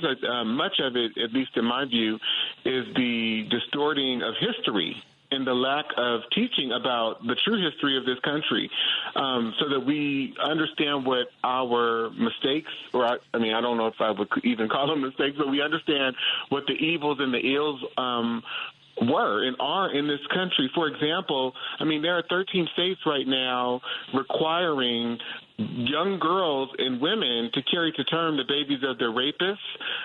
If they were molested and raped by family members, fathers, stepfathers, uncles, grandfathers, they have to carry to term the babies of their rapists. We've been here before. Yep. That's the majority of this country's history. Yeah. Grooming men to rape women and then requiring the women to carry to term the babies of their rapists. It's why my good friend and gentleman that I host another show with on our network called The Family Meeting. His name is Eric Grant. We talk about this all the time. The country it's living in this fog of we're better than this, and we're not. That's not who we are. I can't believe that it is exactly who the country is. The country just has a difficult time acknowledging that that's who the country is. Now, that doesn't mean that we can't be aspirational about going forward. We frankly wouldn't have survived without the aspirational feeling and belief and desire to be better. But in reality, we've always had this. Sometimes I refer Dante to the country this way: as a drag race car You know, those funny cars that drag race, and then they pop a parachute to slow them down. Yes. I sometimes refer to the country as a drag race car with a parachute that pops out every now and again to remind the country you've got some history that you got to deal with. And if you don't, this parachute's going to pop back or pop out to drag you back every now and again. But the country doesn't want to acknowledge that parachute exists. And I'm a visual kind of person in terms of how I try to give ideas to people. That's how our country is. We got to get rid of the parachute. We got to acknowledge it, cut it off at its core before the country can just race on down the road without that parachute being attached to the rear end. I love that analogy because it really, the ills and the unaddressed traumas of this country are slowing us down. I mean, they really are. As much as we preach about exceptionalism, we really could be exceptional if we were to atone for the things that have really tainted our culture and the cultural psychology of this place. So I appreciate your assessment. Thank you. Well, I'm in a crowd of smartness, so I got to raise my game a little bit in terms of chatting with you.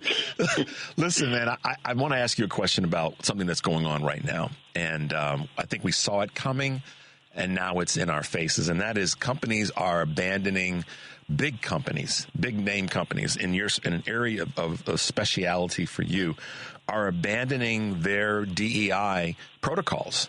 And these are not just some small companies that, we may not know about. These are some big, major, national and have international presence companies. Why are they, excuse my language, why are they punking out? Well, I'll say this. I think that it's in their best interest. There's been the company America's First Legal. They've been launching lawsuits against companies that, maintain these DEI programs. So when I think about it from an economic and a political standpoint, who wants to spend, 2 years in litigation, paying a ton of lawyers' fees, and then have to settle a lawsuit that you might lose. Yeah. And I think that once organizations moved away from, using or focusing on things that have a founding in law, a basis in law, such as the title programs, Title 6, 7, 8, 9, as well as the 1964 Civil Rights Act, it really put organizations at a risk. And so I've been consulting with leadership teams, and I've been telling them, focus on anti-discrimination, anti-racism, anti-harassment efforts. The notion around diversity, equity, and inclusion, when some of those programs are defined in ways that appear that they're excluding certain groups, that is when organizations find themselves at risk. Yeah. And I think organizations have to be more strategic about that. And use the data. Use the data that shows that in certain classifications or at certain levels within your organization, you've got a homogeneous problem. Yeah. And we also have to begin to take to task the ways in which my sister, Caretha Mitchell, she talks about whiteness is not neutral. Whiteness is never neutral. And so if we act like it's neutral, we then, give this false idea that most white people are where they are based on the fact that they worked hard, based solely on merit, not that they were hired because of their race or given opportunity because of their race.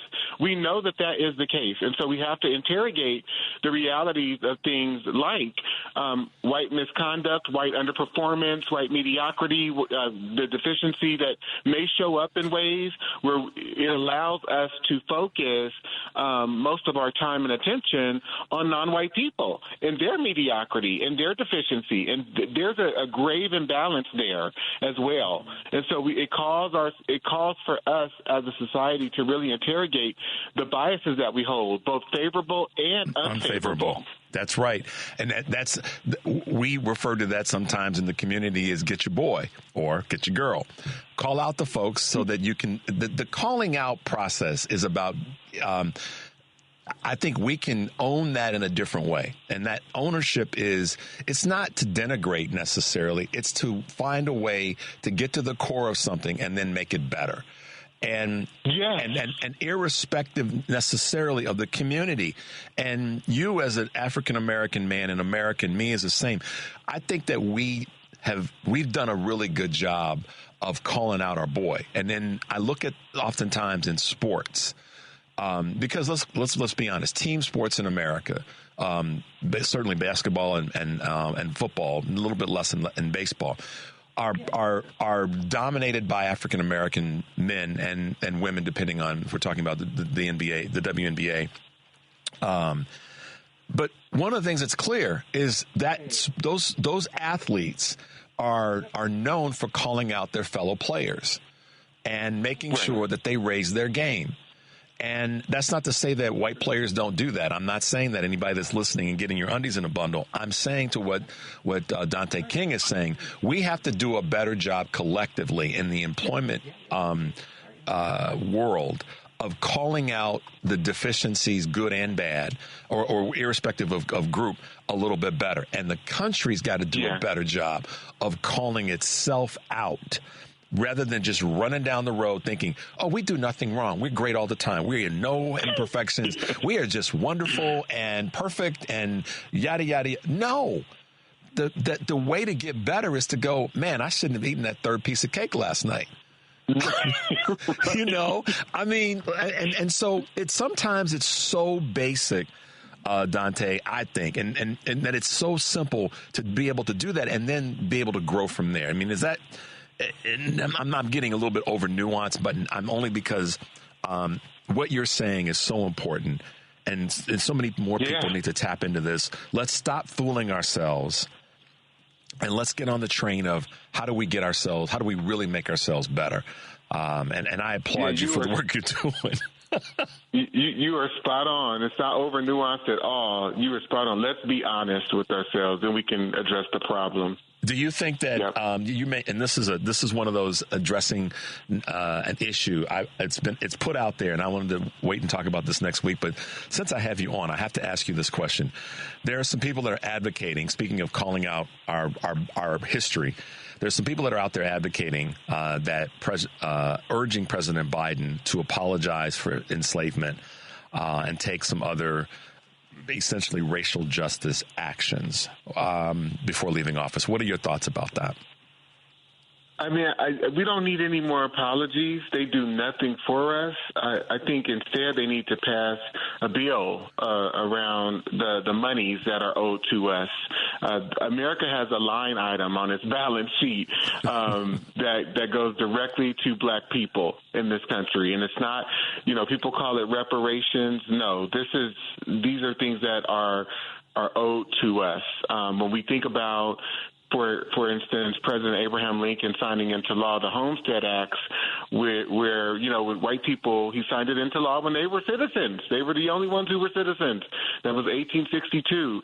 And that law benefited, for the most part, white immigrants and white citizens in the North and South who were here, who had to just go to a land office, complete an application, and then they were awarded 160 acres of land. Yep. And so we have to look at the disproportionality of laws and policies like that, as well as laws and policies around racial restrictive covenants. In the two U.S. Supreme Court rulings, 1926 Corrigan v. Buckley and Euclid v. Ambler, which stated that racial zoning and racial restrictive covenants were legally binding documents and processes. Yep. So we really are owed a huge debt. And that the base word of reparations, and we're not talking about reparations, we're talking about the debt, as Dr. King spoke to so often, and Malcolm did as well, is about repairing a part of our country that has been damaged repeatedly and repeatedly and repeatedly. A good friend of mine says that a great part of our country, those folks who are African American or African American descent, and many others, are in a constant state of PTSD. And we're the dominant community in that space. Yet, say the quote Native American brothers and sisters, but we are in a constant state of PTSD. And as a result of the country not dealing with that, the country's in a constant state of PTSD. And that's where we have to draw the line and take a page out of your book, no pun intended, and deal with that. Acknowledge it first and say, all right, now let's figure out how we're going to go forward collectively. And boy, the deep breath that would be for the country would be massive. So, wow. That's right.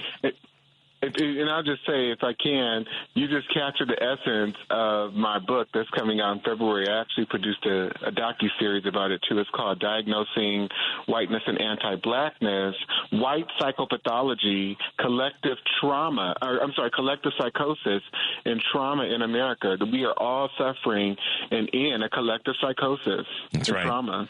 So listen, let's have you back on around that time. I'll make sure that we get that plugged in so we can have you back on either right before or right after that comes out, because I'd love to talk about it and make sure that we can plug and push that for you as best possible. Does that sound okay? That'd be great. Thank you. Dante King, y'all, professor, author, and human resource management consultant, has been with us this morning. Thank you so much for taking the time. And man, oh man, my brain is on fire now. So Dante, thank you for being with us this morning. Thank you. All right. Bye Take now. care. Have a great weekend. Bye-bye. Bye-bye. Alyssa Jacobson and Alyssa Steigerwalt. I like to call them Alyssa Squared.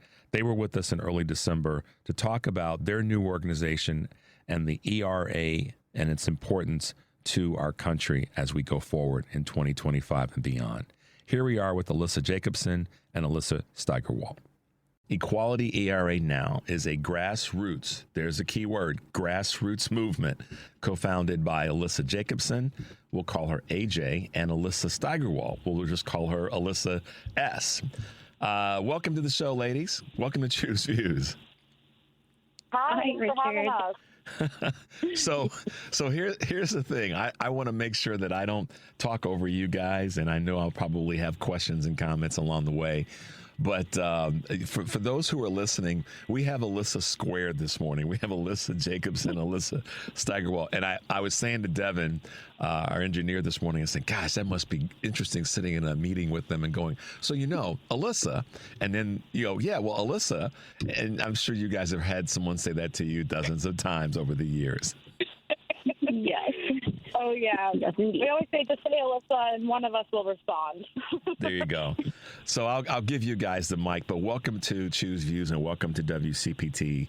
And we really appreciate the work that you're doing. I'm as excited, curious, hopeful about the conversation that's going on right now about President Biden.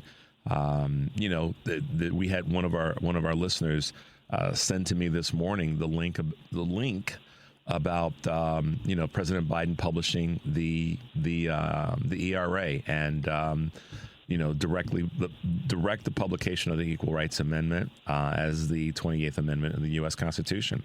I know you guys are leaning in that 24/7. So tell our listeners a little bit about what you've created, and tell us a little bit about the organization and as you go forward. And Alyssa Jacobson, why don't you take the mic first, and then Alyssa Steigerwalt, you can fill in the blanks.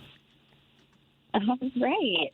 So thank you so much for having us. We're very excited to be here. Like you said, I'm Alyssa Jacobson.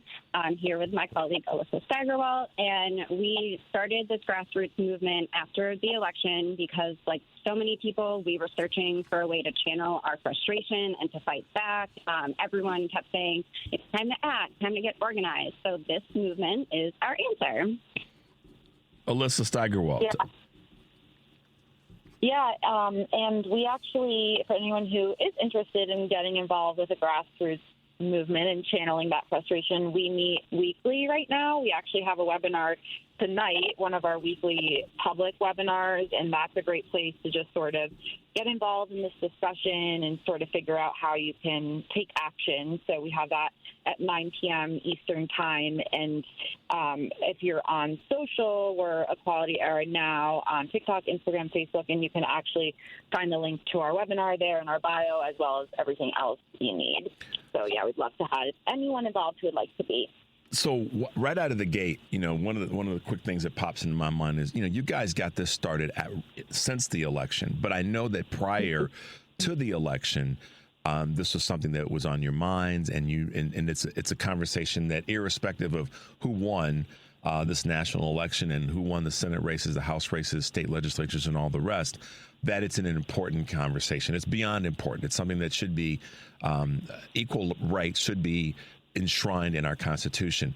What has been motivating you guys, though, since the election to push even harder? Well, so a lot of people are in panic mode right now, trying to pass bills, get things done in the final hour before Trump takes office. We firmly believe that everyone should put their fighting energy behind the cause of the ERA because it really affects everyone. And we really believe that this is something we're going to need in the coming years more than ever. So the fight became a lot more urgent after the election because there's so much at stake, so much that can be rolled back, hard-fought rights. So it feels more urgent than ever. But like you said, regardless of who won, women should be in the Constitution. I'm not sure if people fully understand, but women are not explicitly protected by the Constitution. We're not guaranteed gender equality under the law in this country. So really, considering the incoming administration, that's especially terrifying, and we want to do something about that. Alyssa? Yeah, absolutely. Yeah, I think it's something like 80% of Americans mistakenly believe that the Constitution actually does already guarantee gender equality. So there is like a huge misconception there. But the vast majority, obviously believe women should have equal rights with men in this country. And that's all we're looking to try to do. And, like Alyssa said, we want to just have some protection, a sort of foundation to really help in these fights in these years ahead. And this is going to be a constitutional amendment. I know a lot of people have a lot of doubts. We can't predict what will happen in these coming years, and things can just kind of go by the wayside. But this is not just something that can go away if we get this in place. It will outlive anyone on the Supreme Court. It will provide protections for centuries to come. So this is something that will really be able to stay in place if we can get this published. So it's a very big deal for sure. What are the obstacles that are going to be faced in these next 40 plus days, or period for President Biden to get this done? So there are actually a few different approaches happening, and there's a lot of fantastic organizations working towards this right now. But just to let everybody know just how close the Equal Rights Amendment is, it's already met the 38-state ratification requirement. It passed with a 2/3 vote in the House and the Senate all the way back in the 70s. This fight has been going on for 101 years. Actually, 101 years today. December 10th is a very significant day, so we're extra lucky to be speaking to you today. But the only thing holding it up is this arbitrary deadline, and Congress can actually remove this deadline with a resolution called HJ Res 25. It's only a few Republican signatures away from a floor vote. So right now, we're currently focusing the majority of our efforts on getting 4 more Republican signatures before Congress adjourns next week. Granted, that is a lofty goal on a tight timeline, but we've been targeting 8 strategic reps with calls, letters, social media, op-eds to build pressure. We just need 4 more Republicans to sign on to this discharge petition so that Congress can vote to remove the deadline, and that would move it to publication. Now, I've heard you mention, and many groups too are focusing on the Biden approach. There is another route that organizations are taking, calling for him to instruct the archivist to simply publish it. So there's a few different approaches, all to the same end. We're all fighting for the same thing, trying to get the ERA published before the next administration takes office. Alyssa, any other thoughts on what the obstacles are? Yeah, I mean, just like AJ said, it's one of those things, like, it is a tight deadline, but I think the flip side of it, we know the obstacles, but the flip side is I think a lot of people are like, it doesn't just take so long, and how can we possibly push this through? Like Alyssa said, we already have the 38-state required ratifications. We already have that 2/3 vote. So a lot of that legwork has been done, and that is why so many of the organizations who have been working on this really believe it's a winnable goal. So we really think we can get there. Who are the Republicans that you guys, either of you can, and both of you can respond to this, who are the Republicans that you think are, for lack of better words, gettable And that's going to lead to another question about how we go forward in 2025. But who are those 4 Republicans that you think, or 5 or 6 that we might get surprised, are the ones that are gettable? So right now we're focusing on a group. There's actually 4 from New York who have expressed pro-ERA leanings in the past. So there's Anthony D'Esposito, Mark Molinaro, Brandon Williams, Nicole Malliotakis. So anyone listening in New York, if those are your reps, start reaching out to them, start hounding them. We have Michelle Park-Steele from California, Jen Kagan in Virginia, Kate Granger from Texas, Kathy Rogers from Washington. So those are 8 Republican reps that we have been focusing all of our fighting energy on, trying to apply pressure to get them to sign on and get this resolution to a floor vote. So one of the things I'd like you guys to do when you get a chance, send me an email of the list of those Republicans, because I'd like to do something with that as it relates to the show. Because here's the thing.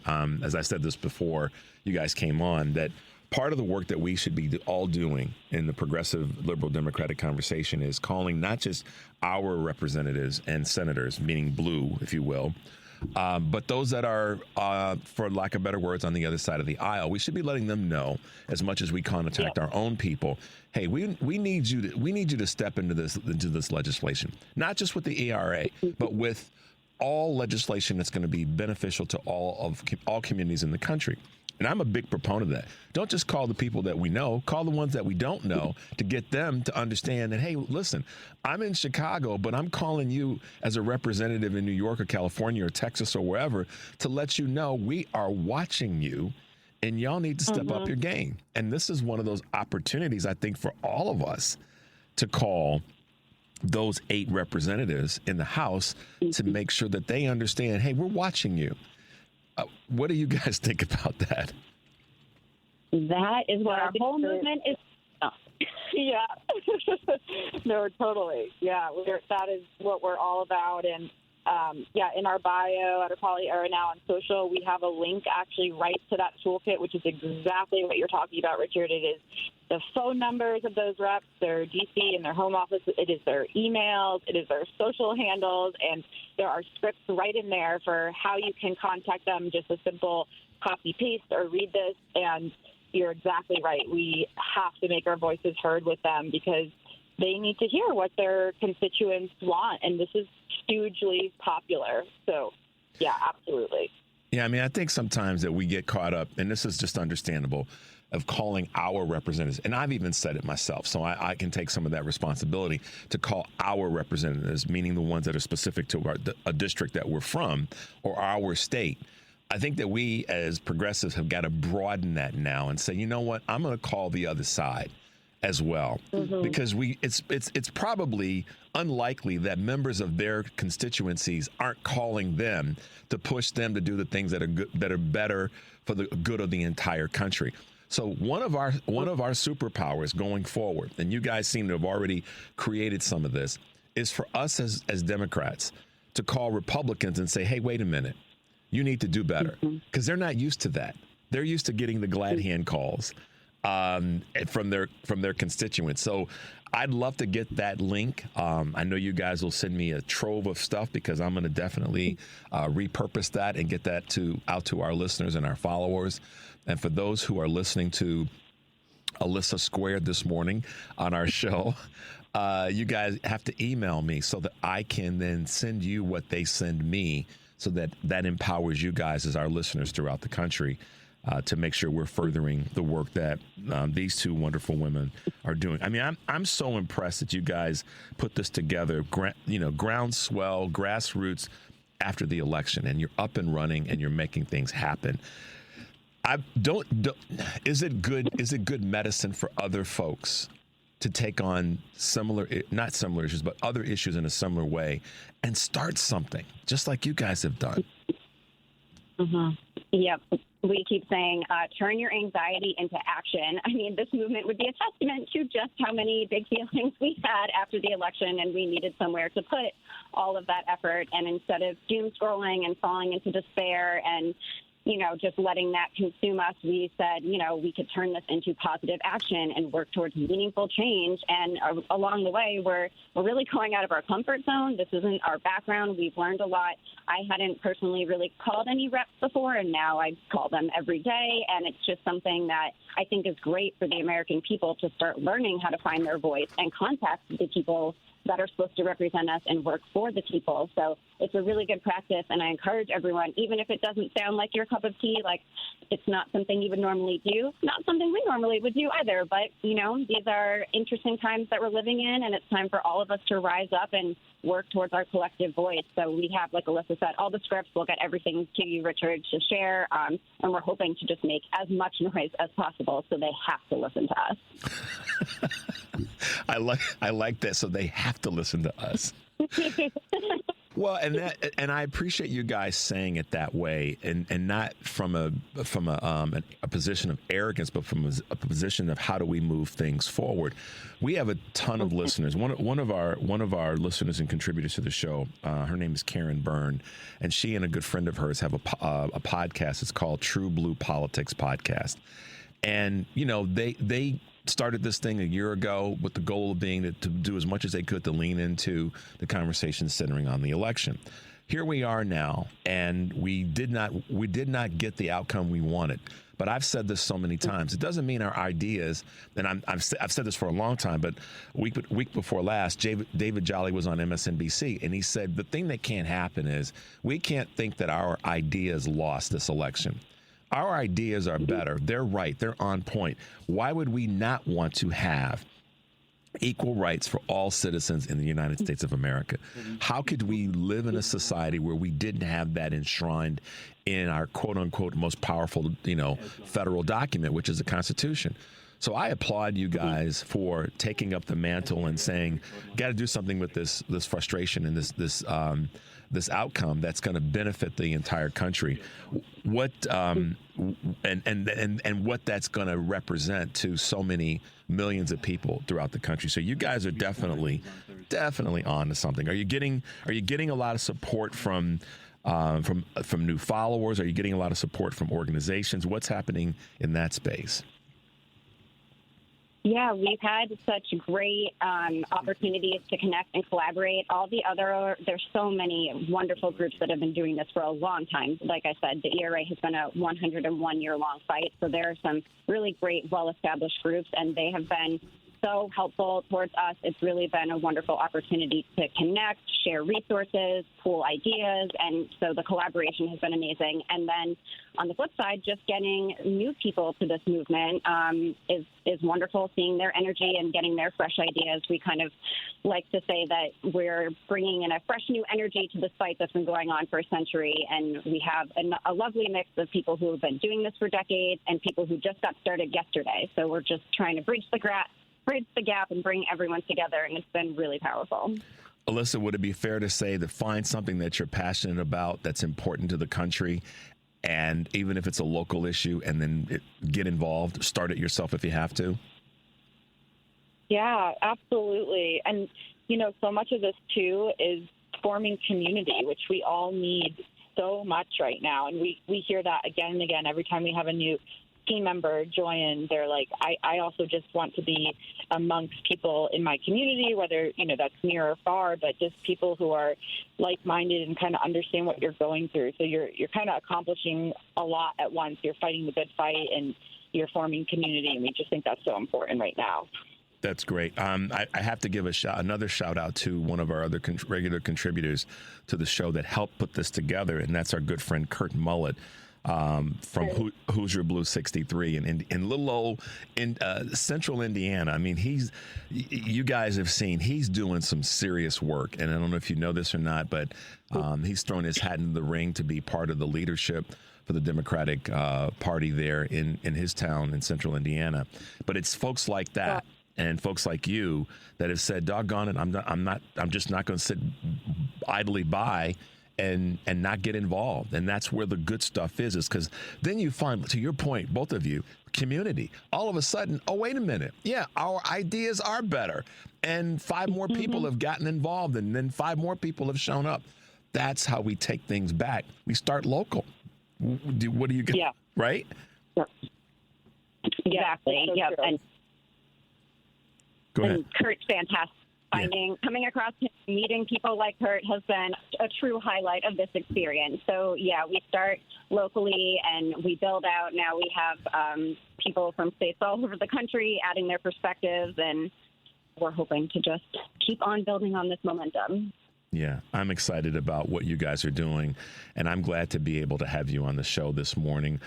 We will have you back, and we will find time to make that work for you, for both of you. And in the meantime, you got to do me the solid of sending me everything so that I can repurpose that out to our listeners and to make sure that people have the ability to plug into what you're working on. But also the really salient other part of this is making sure that people can take action in contacting the House of Representatives that are Republicans that are leaning in the direction to help get this done. And I think that's going to be that strategy is going to be critically important, not just for this legislation, but for other things that we need to stand in the void and protect the country from having to deal with. So I'm excited about what you're doing, and I'm thankful that you guys were able to be with us this morning. And give a quick how people can find you, websites, socials, and all of that before we let you go. Yeah, so Equality Era Now on TikTok, Instagram, and Facebook. That is going to be the best way to find us. That's the same handle on all of those. And then our bio on all the socials will have the link to everything you need. So you can get everything from there. Excellent. Well, guys, we've had Alyssa Steigerwald and Elizabeth Jacobson with us this morning, and I'm so excited that you guys are able to be a part of our show and help other listeners and followers get plugged into the work that you're doing. I will definitely be repurposing everything you send me, and we look forward to having you back in the near future. Does that sound good? It sounds amazing. Thank you. All right, guys. Thank you so much. Kate Lincoln-Goldfinch was with us in early December to talk about immigration. She's at the tip of the spear, and in all places, she's down in Texas. We had a chance to talk with her, and some of her words are sobering about where we're headed with the conversation around immigration, but I applaud her for the work that she's doing. Here we are with Kate Lincoln-Goldfinch. A topic that we don't talk a lot about in specifics is the topic of immigration. I talk about it in a general sense, oftentimes about how it will impact our economy and how it will be a, what's the word I want to use? Logistically a nightmare. And I also spoke last week about Thom Hartmann coming into the Chicagoland area and trash-talking Mayor Johnson and trash-talking Governor Pritzker in that space when he should be talking to Greg Abbott about shipping human beings to another state and should be talking to Ron DeSantis about the same thing. So I have some observational opinions, but I'm not an expert in the space. I just look at some of the common sense sides of it. We're fortunate this morning to actually have someone that's an expert in this space as one of our guests, and that would be Kate Lincoln-Goldfinch, an immigration attorney. And we are going to ask her to kind of school us a little bit on immigration and this upcoming Trump administration. Kate, good morning and welcome to Choose Views. Good morning. Thanks for having me on today.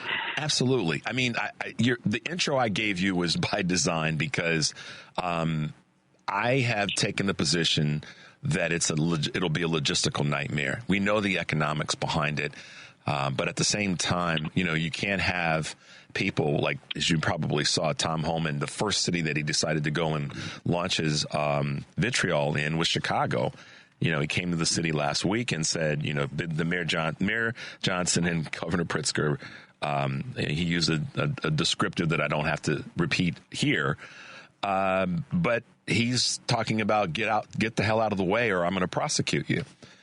That's the kind of vitriol that we don't need. But I know our listeners and viewers want to get maybe a little bit more expert observation from someone like you in terms of what employers have got to prepare themselves for and what communities have to prepare themselves for.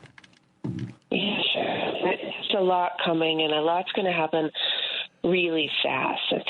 The thing that, happened in the first administration is that there was, 4 years they were trying a bunch of different things, seeing what stood up in the courts and what, got blocked. And now they've got experience and they've got a plan and they're going to roll a lot of things out quickly. The other difference is that in the first Trump administration, there was a lot of focus on the border and closing down, asylum protections for people. And now, because Biden, frankly, hasn't rolled back all that much of what Trump did along the border remains pretty closed to asylum seekers. Therefore, the real focus of the Trump 2.0 is going to be interior enforcement and immigration. So in the ways that we saw big splashy action, separation of families, et cetera, on the border, we're going to start to see that inside the United States. And some of the first cities that will be targeted by the federal government are going to be cities that are seen as, some type of sanctuary city, Los Angeles, for example, Chicago, cities like that, because these are cities where the immigration and customs enforcement can't obtain these agreements that they want with local law enforcement agencies.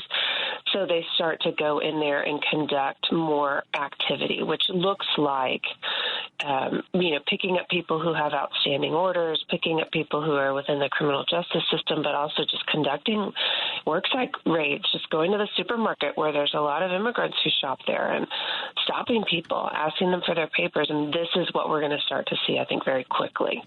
So I have a couple of questions. First of all, thank you for that great quick opening in this space. And this is a conversation that I'll just ask you now. I hope that you're willing to come back and talk about this more. Your voice is an incredibly needed voice on this topic. So I'm looking forward to future conversations with you as much as this pre-conversation about what's going to happen. All right. So many times the conversation is southern border, southern border, southern border. Well, we have a northern border as well. And we have something that I don't think gets talked about enough. And so as I'm presenting this to you, I'm trying to do it in a concise manner. This conversation about people who are citizens or going back to the conversation around birthright citizenship, how will this be impacted with in the bigger scheme of immigration, deporting people, and birthright citizenship? What's the nexus there? So birthright citizenship is part of our Constitution. It's the 14th Amendment to the Constitution. It says anyone born on U.S. soil is a U.S. citizen. And it's also been reviewed by the Supreme Court in the late 1800s. So it's a really firmly entrenched, established part of our laws in this country. So that's not something that a president or the executive branch of the government can just up and change. It would require a constitutional change, which, although there's Republican control of Congress, they don't have enough of a majority to, edit birthright citizenship. However, that doesn't mean we're not going to see attempts by the Trump administration to make waves in the area. So probably what it will look like is we'll start to see children born to undocumented parents, however they get that information, might have difficulty obtaining their documents. Could be, in a state like Texas where I am, where the state is very cooperative. They might start to deny birth certificates, or people might have difficulty obtaining their U.S. passport from the Department of State. But then, of course, those people who are experiencing these delays would be able to bring a lawsuit and would ultimately prevail. So I think at the end of the day, I feel confident that birthright citizenship is not on the chopping block. However, that doesn't mean that we're not going to see a bunch of shenanigans and nonsense that impact people's lives. So in that space, there's been this sort of, all right, well, if they're going to try to go after birthright citizenship, it sounds then more like it's been talk, it's been fluff, it's been ways to get people riled up than there to be, and the shameful part of it is the people that are talking this, quote, I'll say trash, don't really understand how the Constitution is going to actually step in or already got a big footprint in this space. Are you seeing that too, or am I off the rails on that one? No, you're absolutely right. There's a lot of bluster, of course. We know that about this person and the people who support him. The thing that I think, though, is different this go around is how much control they have of the three branches of government. Congress, the courts, there's been a lot of federal judge placements, of course, the line above the Supreme Court, means that a lot of things that wouldn't have gotten through or wouldn't have been acceptable before, now are. So there's a lot of bluster, like things like birthright citizenship are not ultimately going to be taken away, in my opinion. But also there is a lot of stuff being threatened that will probably actually occur and survive court challenge. So I think, understanding how these things are going to play out is a critical piece of digesting all of these threats that are coming our way. So birthright citizenship is one of the few threats that I think is safe, but there's a lot of other things that the administration has said they're going to do that they might get away with and is really concerning and will really impact this country's economy in a negative way. So we've heard people talk about that, your last piece, and I was making notes. People have heard me say this before, and that is I try not to make notes. I try to listen, but you're saying so many things that I need to make notes of. All right. How, in your observation and your experience, will it be, how will it really impact the economy? And you're in Texas, so you have a unique bird's eye view of certain things. So talk us through that a little bit. Well, there's the big picture of immigration. We need immigrant labor in all levels of the skill spectrum. So you often hear people talk about, the agriculture sector really needs laborers and U.S. workers won't take those jobs. Yes, that's true. And we also need workers in the mid-skill level and the innovators, the engineers, the IT people. We need immigrants everywhere, and our baby boomers are aging, and we need people to care for them, and we need actually expanded immigration options and more ways for people to come here and work. So number one, if we have a Congress and administration that's focused on only the enforcement part of immigration, we're going to continue restricting ways for people to come here and work, which chokes off our economy, number one. Number two, there is a major focus this go-around on apprehending, detaining, deporting the undocumented population and people with temporary status in the United States, like DACA, people, dreamers, people with temporary protected status, people who are on parole. So that group of people plus the undocumented makes up 20% of the workforce in this country if you take all of the immigrants together. So if we conduct, we spend massive resources. There's a $100 billion budget in DHS, and we focus those resources on going out and arresting people who have jobs, who are supporting the economy, whose kids are in school. That creates this ripple effect in those communities where they work, in the companies where they work, et cetera. And so it's like this twofold sort of attack on our economy, all in the name of, immigrants are bad and scary, which isn't actually true, but it's a really strong message politically. It's played super well. It's ultimately gotten Trump elected. And so here we are. If he takes these actions, we're all going to suffer. Okay, so I have a couple. This is why we're going to have you back, because this is a whole show. All right, so this is a Richard question.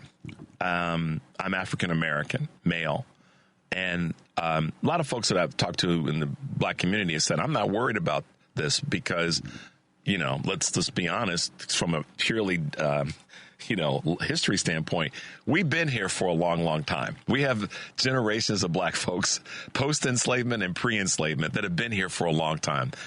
So I can understand when a black person says, I'm not worried about that in terms of personal, somebody's going to come knocking on my door and snatch me from my house or from my place of work because of my, I've been here. We've been here. I have this question that's just nagging at me.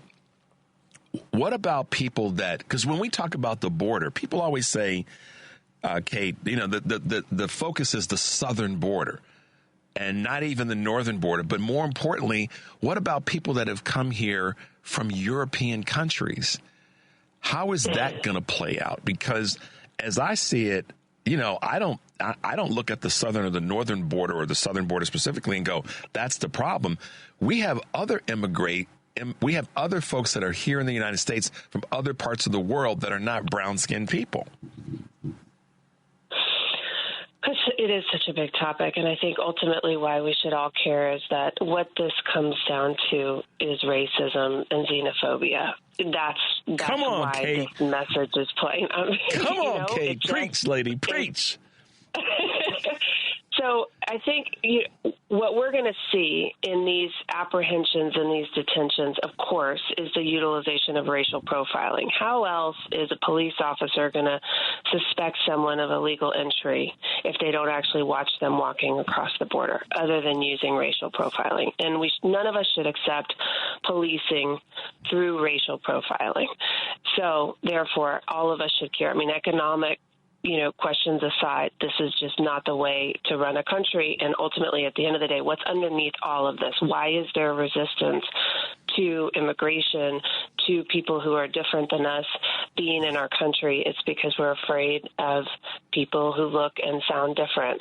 It's a feature of humanity, and it's also a futile effort for people who want to resist change in our demography. It is futile.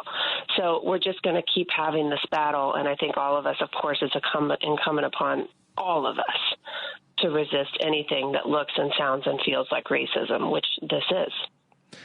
Wow. That's a clip that we're going to play on our broadcast a number of times, because this is coming not from me, but from someone that's an expert in the field of immigration. I cannot tell you how powerful what you just said is. I know you know it, but what you just said is extraordinarily eye-opening, powerful, that a lot of people don't want to have the conversation about. They just don't, Kate. And I know you know this, so I don't want to sound like I'm preaching to you, so I apologize for that. But I think that, when we talk about this whole big behemoth of immigration, that's left out. It's literally left out of the conversation. What about the people who are here from countries that aren't necessarily brown-skinned countries, if you will? And it's what you just said. So thank you for being. And Henry, who is our board engineer, looked at me as I was asking you this question, and your pause before you answered it was earth-shattering, because you spoke the truth that a lot of people don't want to hear. So I appreciate you having the courage to say that.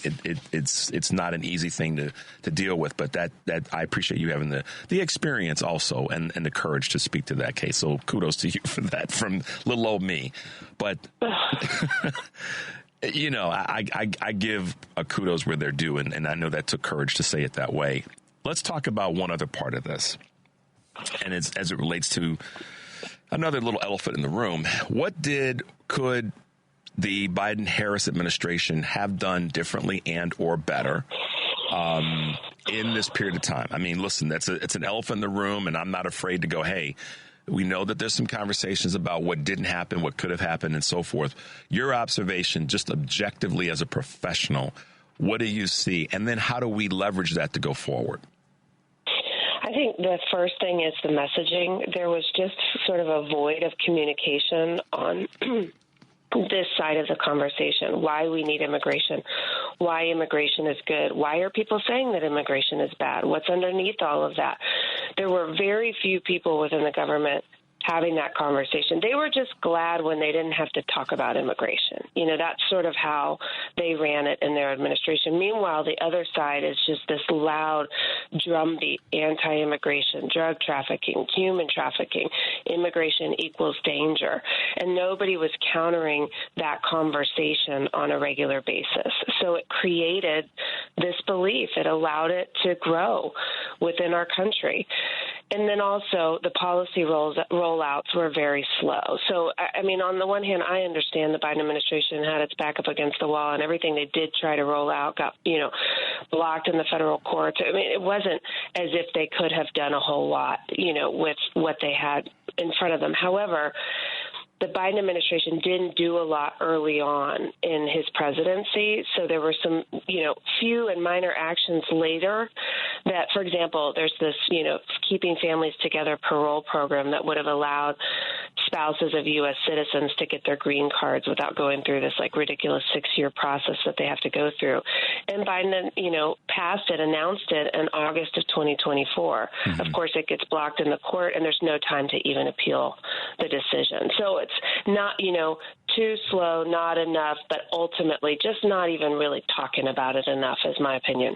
My good friend Eric Grant, who hosts another show on this station, talks about, from a messaging standpoint, and I, to a great extent, agree with this.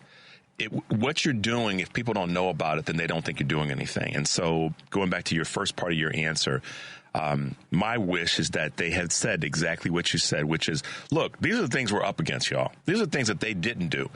Here's the things that are problematic. Here's what we're fighting for in this space. And then also, really highlight the fact that here's why immigration is beneficial to our country. And y'all need to know this. And I would agree with you wholeheartedly, Kate, that's one that I just kept saying all along. They need to talk about it. They need to talk about it. They need to talk about it. Even if it's ugly, talk about it so people know we got our thumb on this one. We're trying to fix it. And here's what we're up against. And what do you think? Yeah, there just wasn't a champion. There wasn't a powerful champion for immigrants. There hasn't been for years. Yeah. In our country. That's unfortunate. So now that I've taken up your morning and you've been so wonderful to school us, and I told everybody you were going to school us this morning, and you have so wonderfully done that. I really appreciate you coming on the show, and I always tell everybody I'm not a gotcha question person, but the question that I did ask you, you definitely put some light on it. And what's next for you? What's going to be your 2025? I've been asking everybody this. How are you, getting ready for 2025 and the next, 2 to 4 years? Yeah, it's going to be a pretty wild ride for me. I'm an immigration lawyer in Texas, and I work with families. So my preparations right now are helping families understand what their emergency plan is going to be. If they're undocumented, who's going to be the person that can pick up the kids if mom or dad get arrested? And does that person have the authorizations that they need? Do we have the documents in order that we need? So it's safety planning right now. Then when the raids and the apprehensions start, we'll be responding to that, trying to keep people in this country, keep people with their families, and supporting immigrants through what is to come. Yeah. Kate, you got our support. We will always be here for you as a source to talk about what you're doing. We want to have you back as you're in the throes of dealing with this so that you can share the work, the successes that you're having and the challenges. But we will be here for you as an ally in the, tip of the spear work that you're going to be doing. And we thank you so much for being with us this morning. Thanks. I'd love to come back. Absolutely. Kate Lincoln-Goldfinch, immigration attorney in Texas, y'all. Right before Christmas, we had the chance to speak with Mark Jarsulik. Mark Jarsulik is one of the fellows at the Center for American Progress. We had the opportunity to speak with him about policy, specifically economic policy, and his views on where we are headed and what the fight's really going to be as it relates to the 2025 administration of Donald Trump. Mark Jarsulik was with us, and we were happy to have him on Choose Views.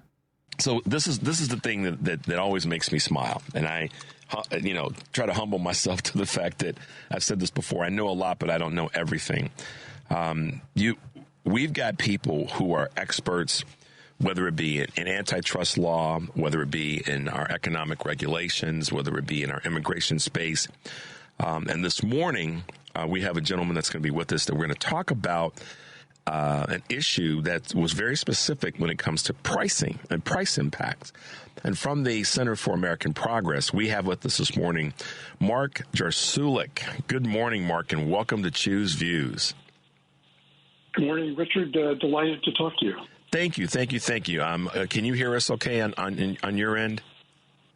Yes, you're coming through loud and clear. All right, perfect. Well, listen, Mark, yesterday, I'll just say this real quickly so you know. Yesterday we had Kate Lincoln-Goldfinch on. I don't know if you know her or not. She's an immigration attorney down in Texas. And Kate was talking about immigration and areas of her expertise. And that's why I'm so excited and that we have you on this morning to talk about the impact of pricing and what your your organization has been leaning into for a long, long time. Let's remind everybody.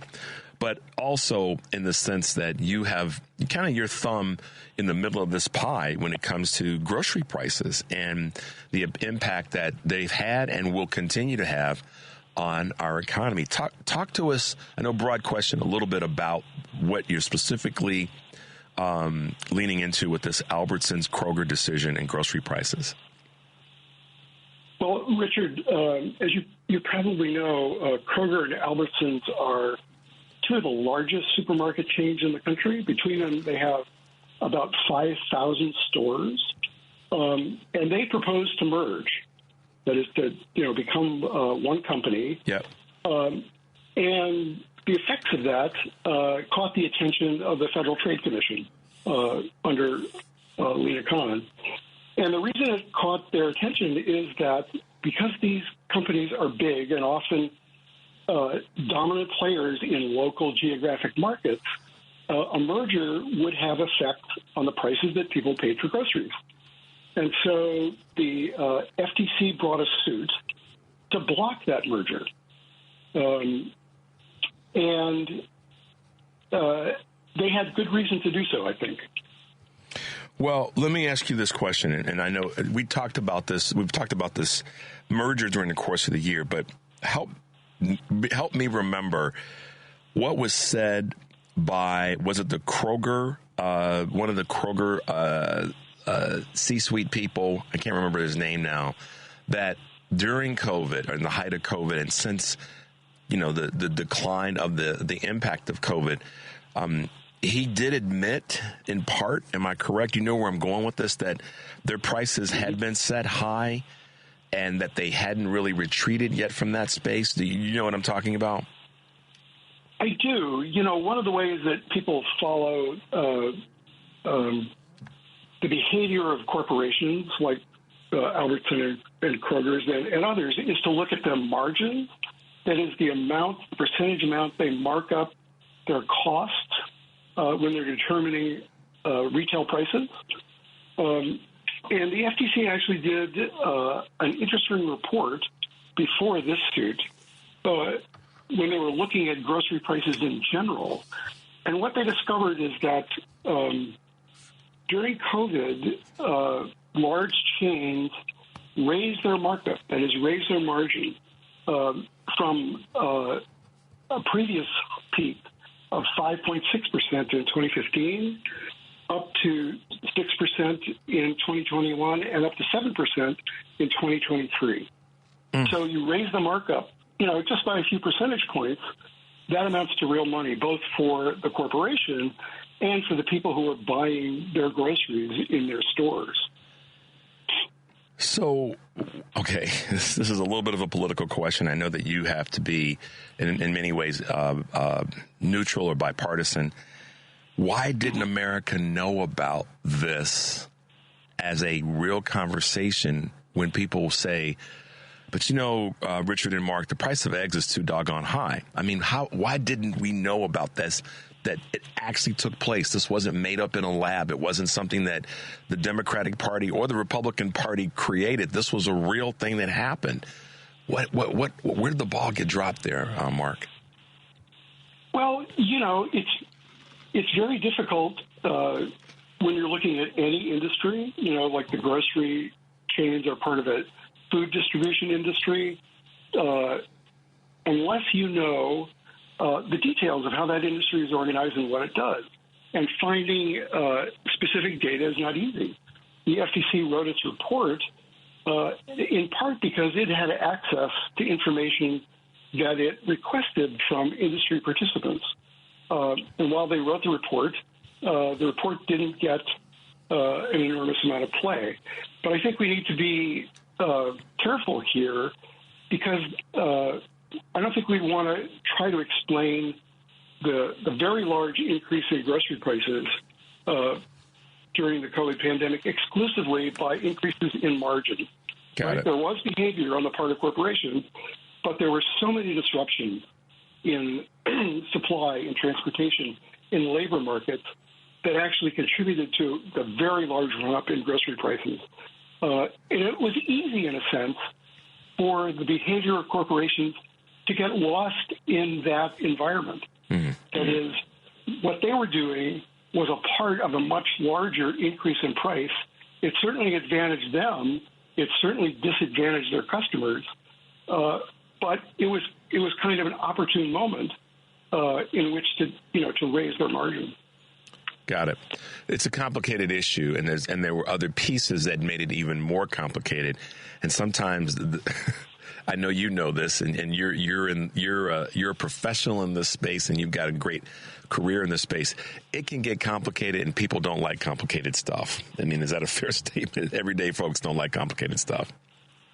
Oh, absolutely true. It's hard to break through with complicated explanation for phenomena that people observe and are, in some ways exercised about. Yeah. Go ahead. I'm sorry. No, I was just going to say, and the complexity of these kinds of issues is illustrated by the kinds of information that the FTC or the DOJ has to gather, analyze, and present clearly to a court before they bring a case related to a merger. That is, they have to go through a process where they do economic analysis, where they subpoena the documents that are internal documents that are written by corporate executives and employees to find out how the markets in which they operate are actually working, who their real competitors are, and what their strategies are. And so, when the judge in this merger case, the district court judge in Oregon, wrote her decision upholding the FTC's request that the merger be temporarily restrained, her opinion was relating these facts and relating it to the law was like over 70 pages. Right? Very few people are going to have the time and patience to go through a 70-page legal opinion to find out just why the FTC thought that this merger would have an impact. Yeah, and that's the temperament, the patience, the ability to focus. All those things are part of any of us being able to not only gather but then review information that's important to us as a society. So I hear what you're saying. So how do you think, or do you think, two questions, that this decision in blocking this merger will impact other big mergers of some of our very critical industries as we go forward, particularly with this new administration coming through? Yeah, well, that really is the big question, because I think there's been discussion in the financial press, the business press, for some time, that it's more difficult to get a merger and acquisition through, given the stance taken by the FTC and the DOJ under the current leadership. And now that the new administration is coming in, and they've already announced that they've got new leaders chosen for both those agencies, the discussion has changed dramatically. Now the press is saying, it looks like it's going to be a great season for mergers and acquisitions.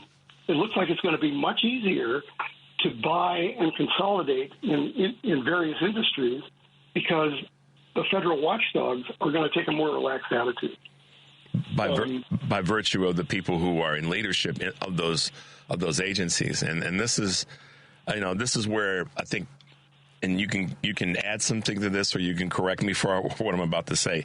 This is where my concern is that Americans will tune out because of what you said and what I said in the previous question about complex issues and complex information. People sometimes just don't have the temperament or the time to go through it. And so my concern is that people will tune out when these kinds of things come to the forefront as it relates to what will ultimately impact when they go to the store to buy groceries or when they go to the gas pump to get gas, and the list goes on and on. I mean, what are your thoughts in that space? Well, I think you're exactly correct. When you change leadership and the leadership decides that it's not going to be as vigorous in enforcing law, in this case competition law, you don't hear about what they don't do. right? That is, mergers and acquisitions can go forward, and that's just the ordinary course of events. No objections are raised, and no one notices.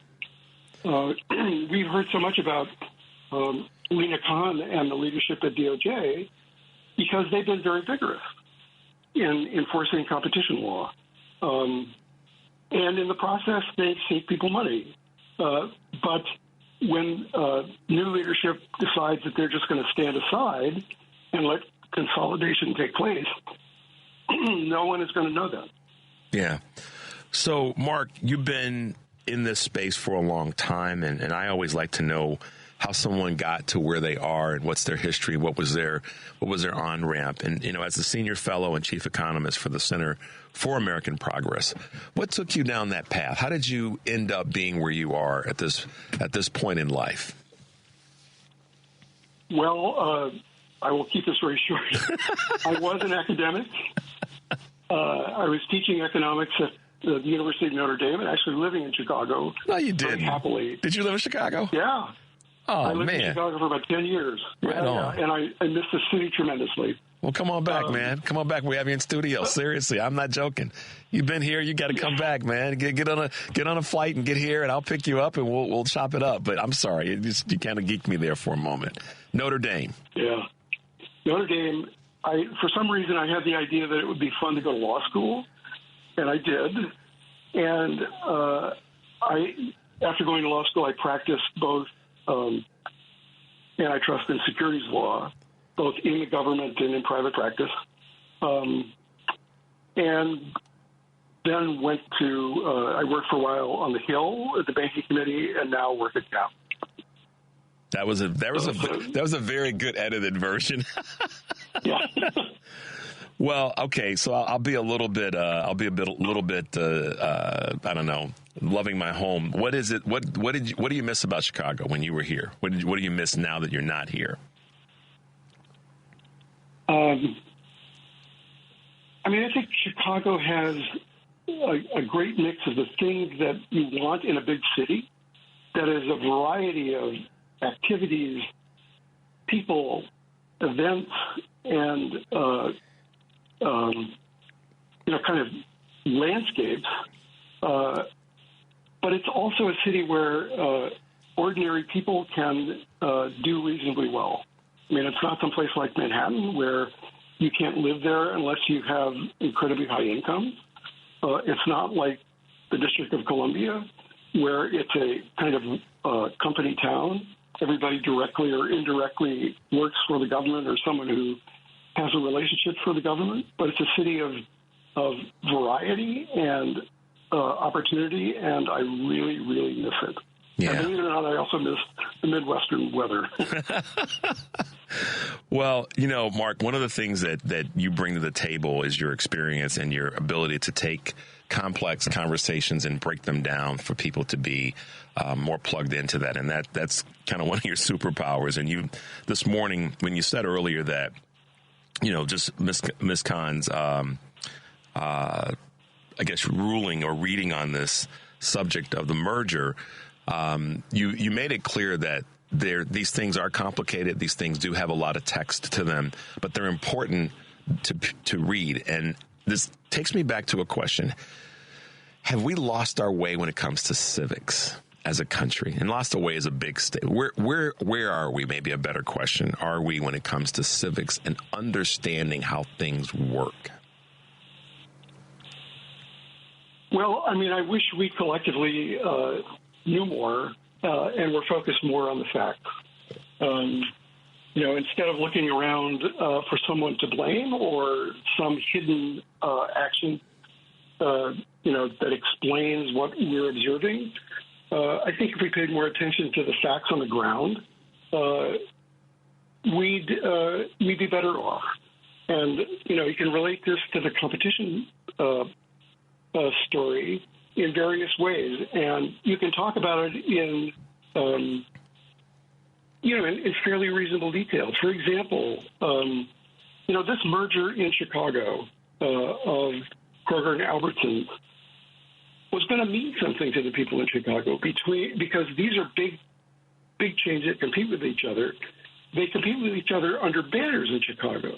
So Albertsons is the company that owns Jewel Osco. Yep. And Kroger owns Mariano's. Yep. And if you read the decision by the judge, they quote company documents where they say that Kroger is Albertsons' main price competitor, and that Albertsons is Kroger's main price competitor.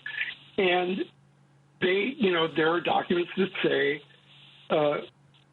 we at Mariano's send our employees to the Kroger stores, that is to the Jewel Osco stores, to check their prices on a regular basis, right? Yep. And vice versa. So, if you allow that competition to go away, the likely outcome is the prices go up, and that affects people.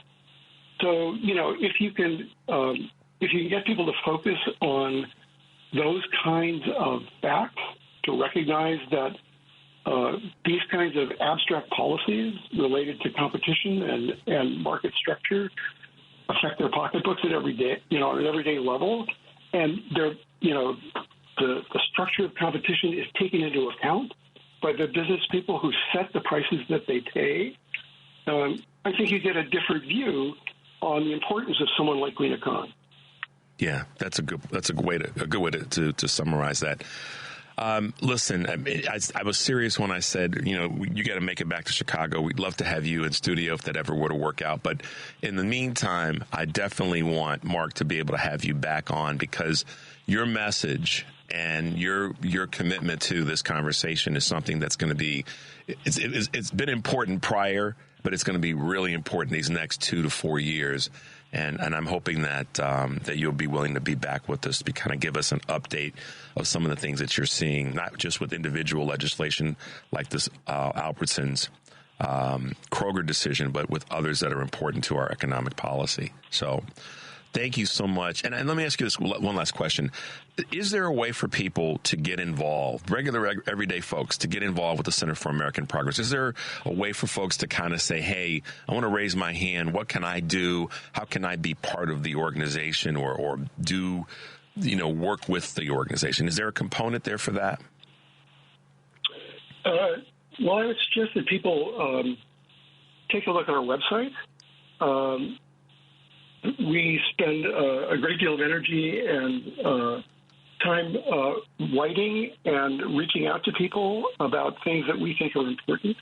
And that's it. And if people have questions or comments about things, there are ways to engage with staff in that way. And I would encourage people to look at the Center for American Progress website. Absolutely. Mark Jarsulik, Senior Fellow and Chief Economist at the Center for American Progress. We appreciate you being with us this morning, and we look forward to having you back again in the future. Mark, thanks for taking the time today.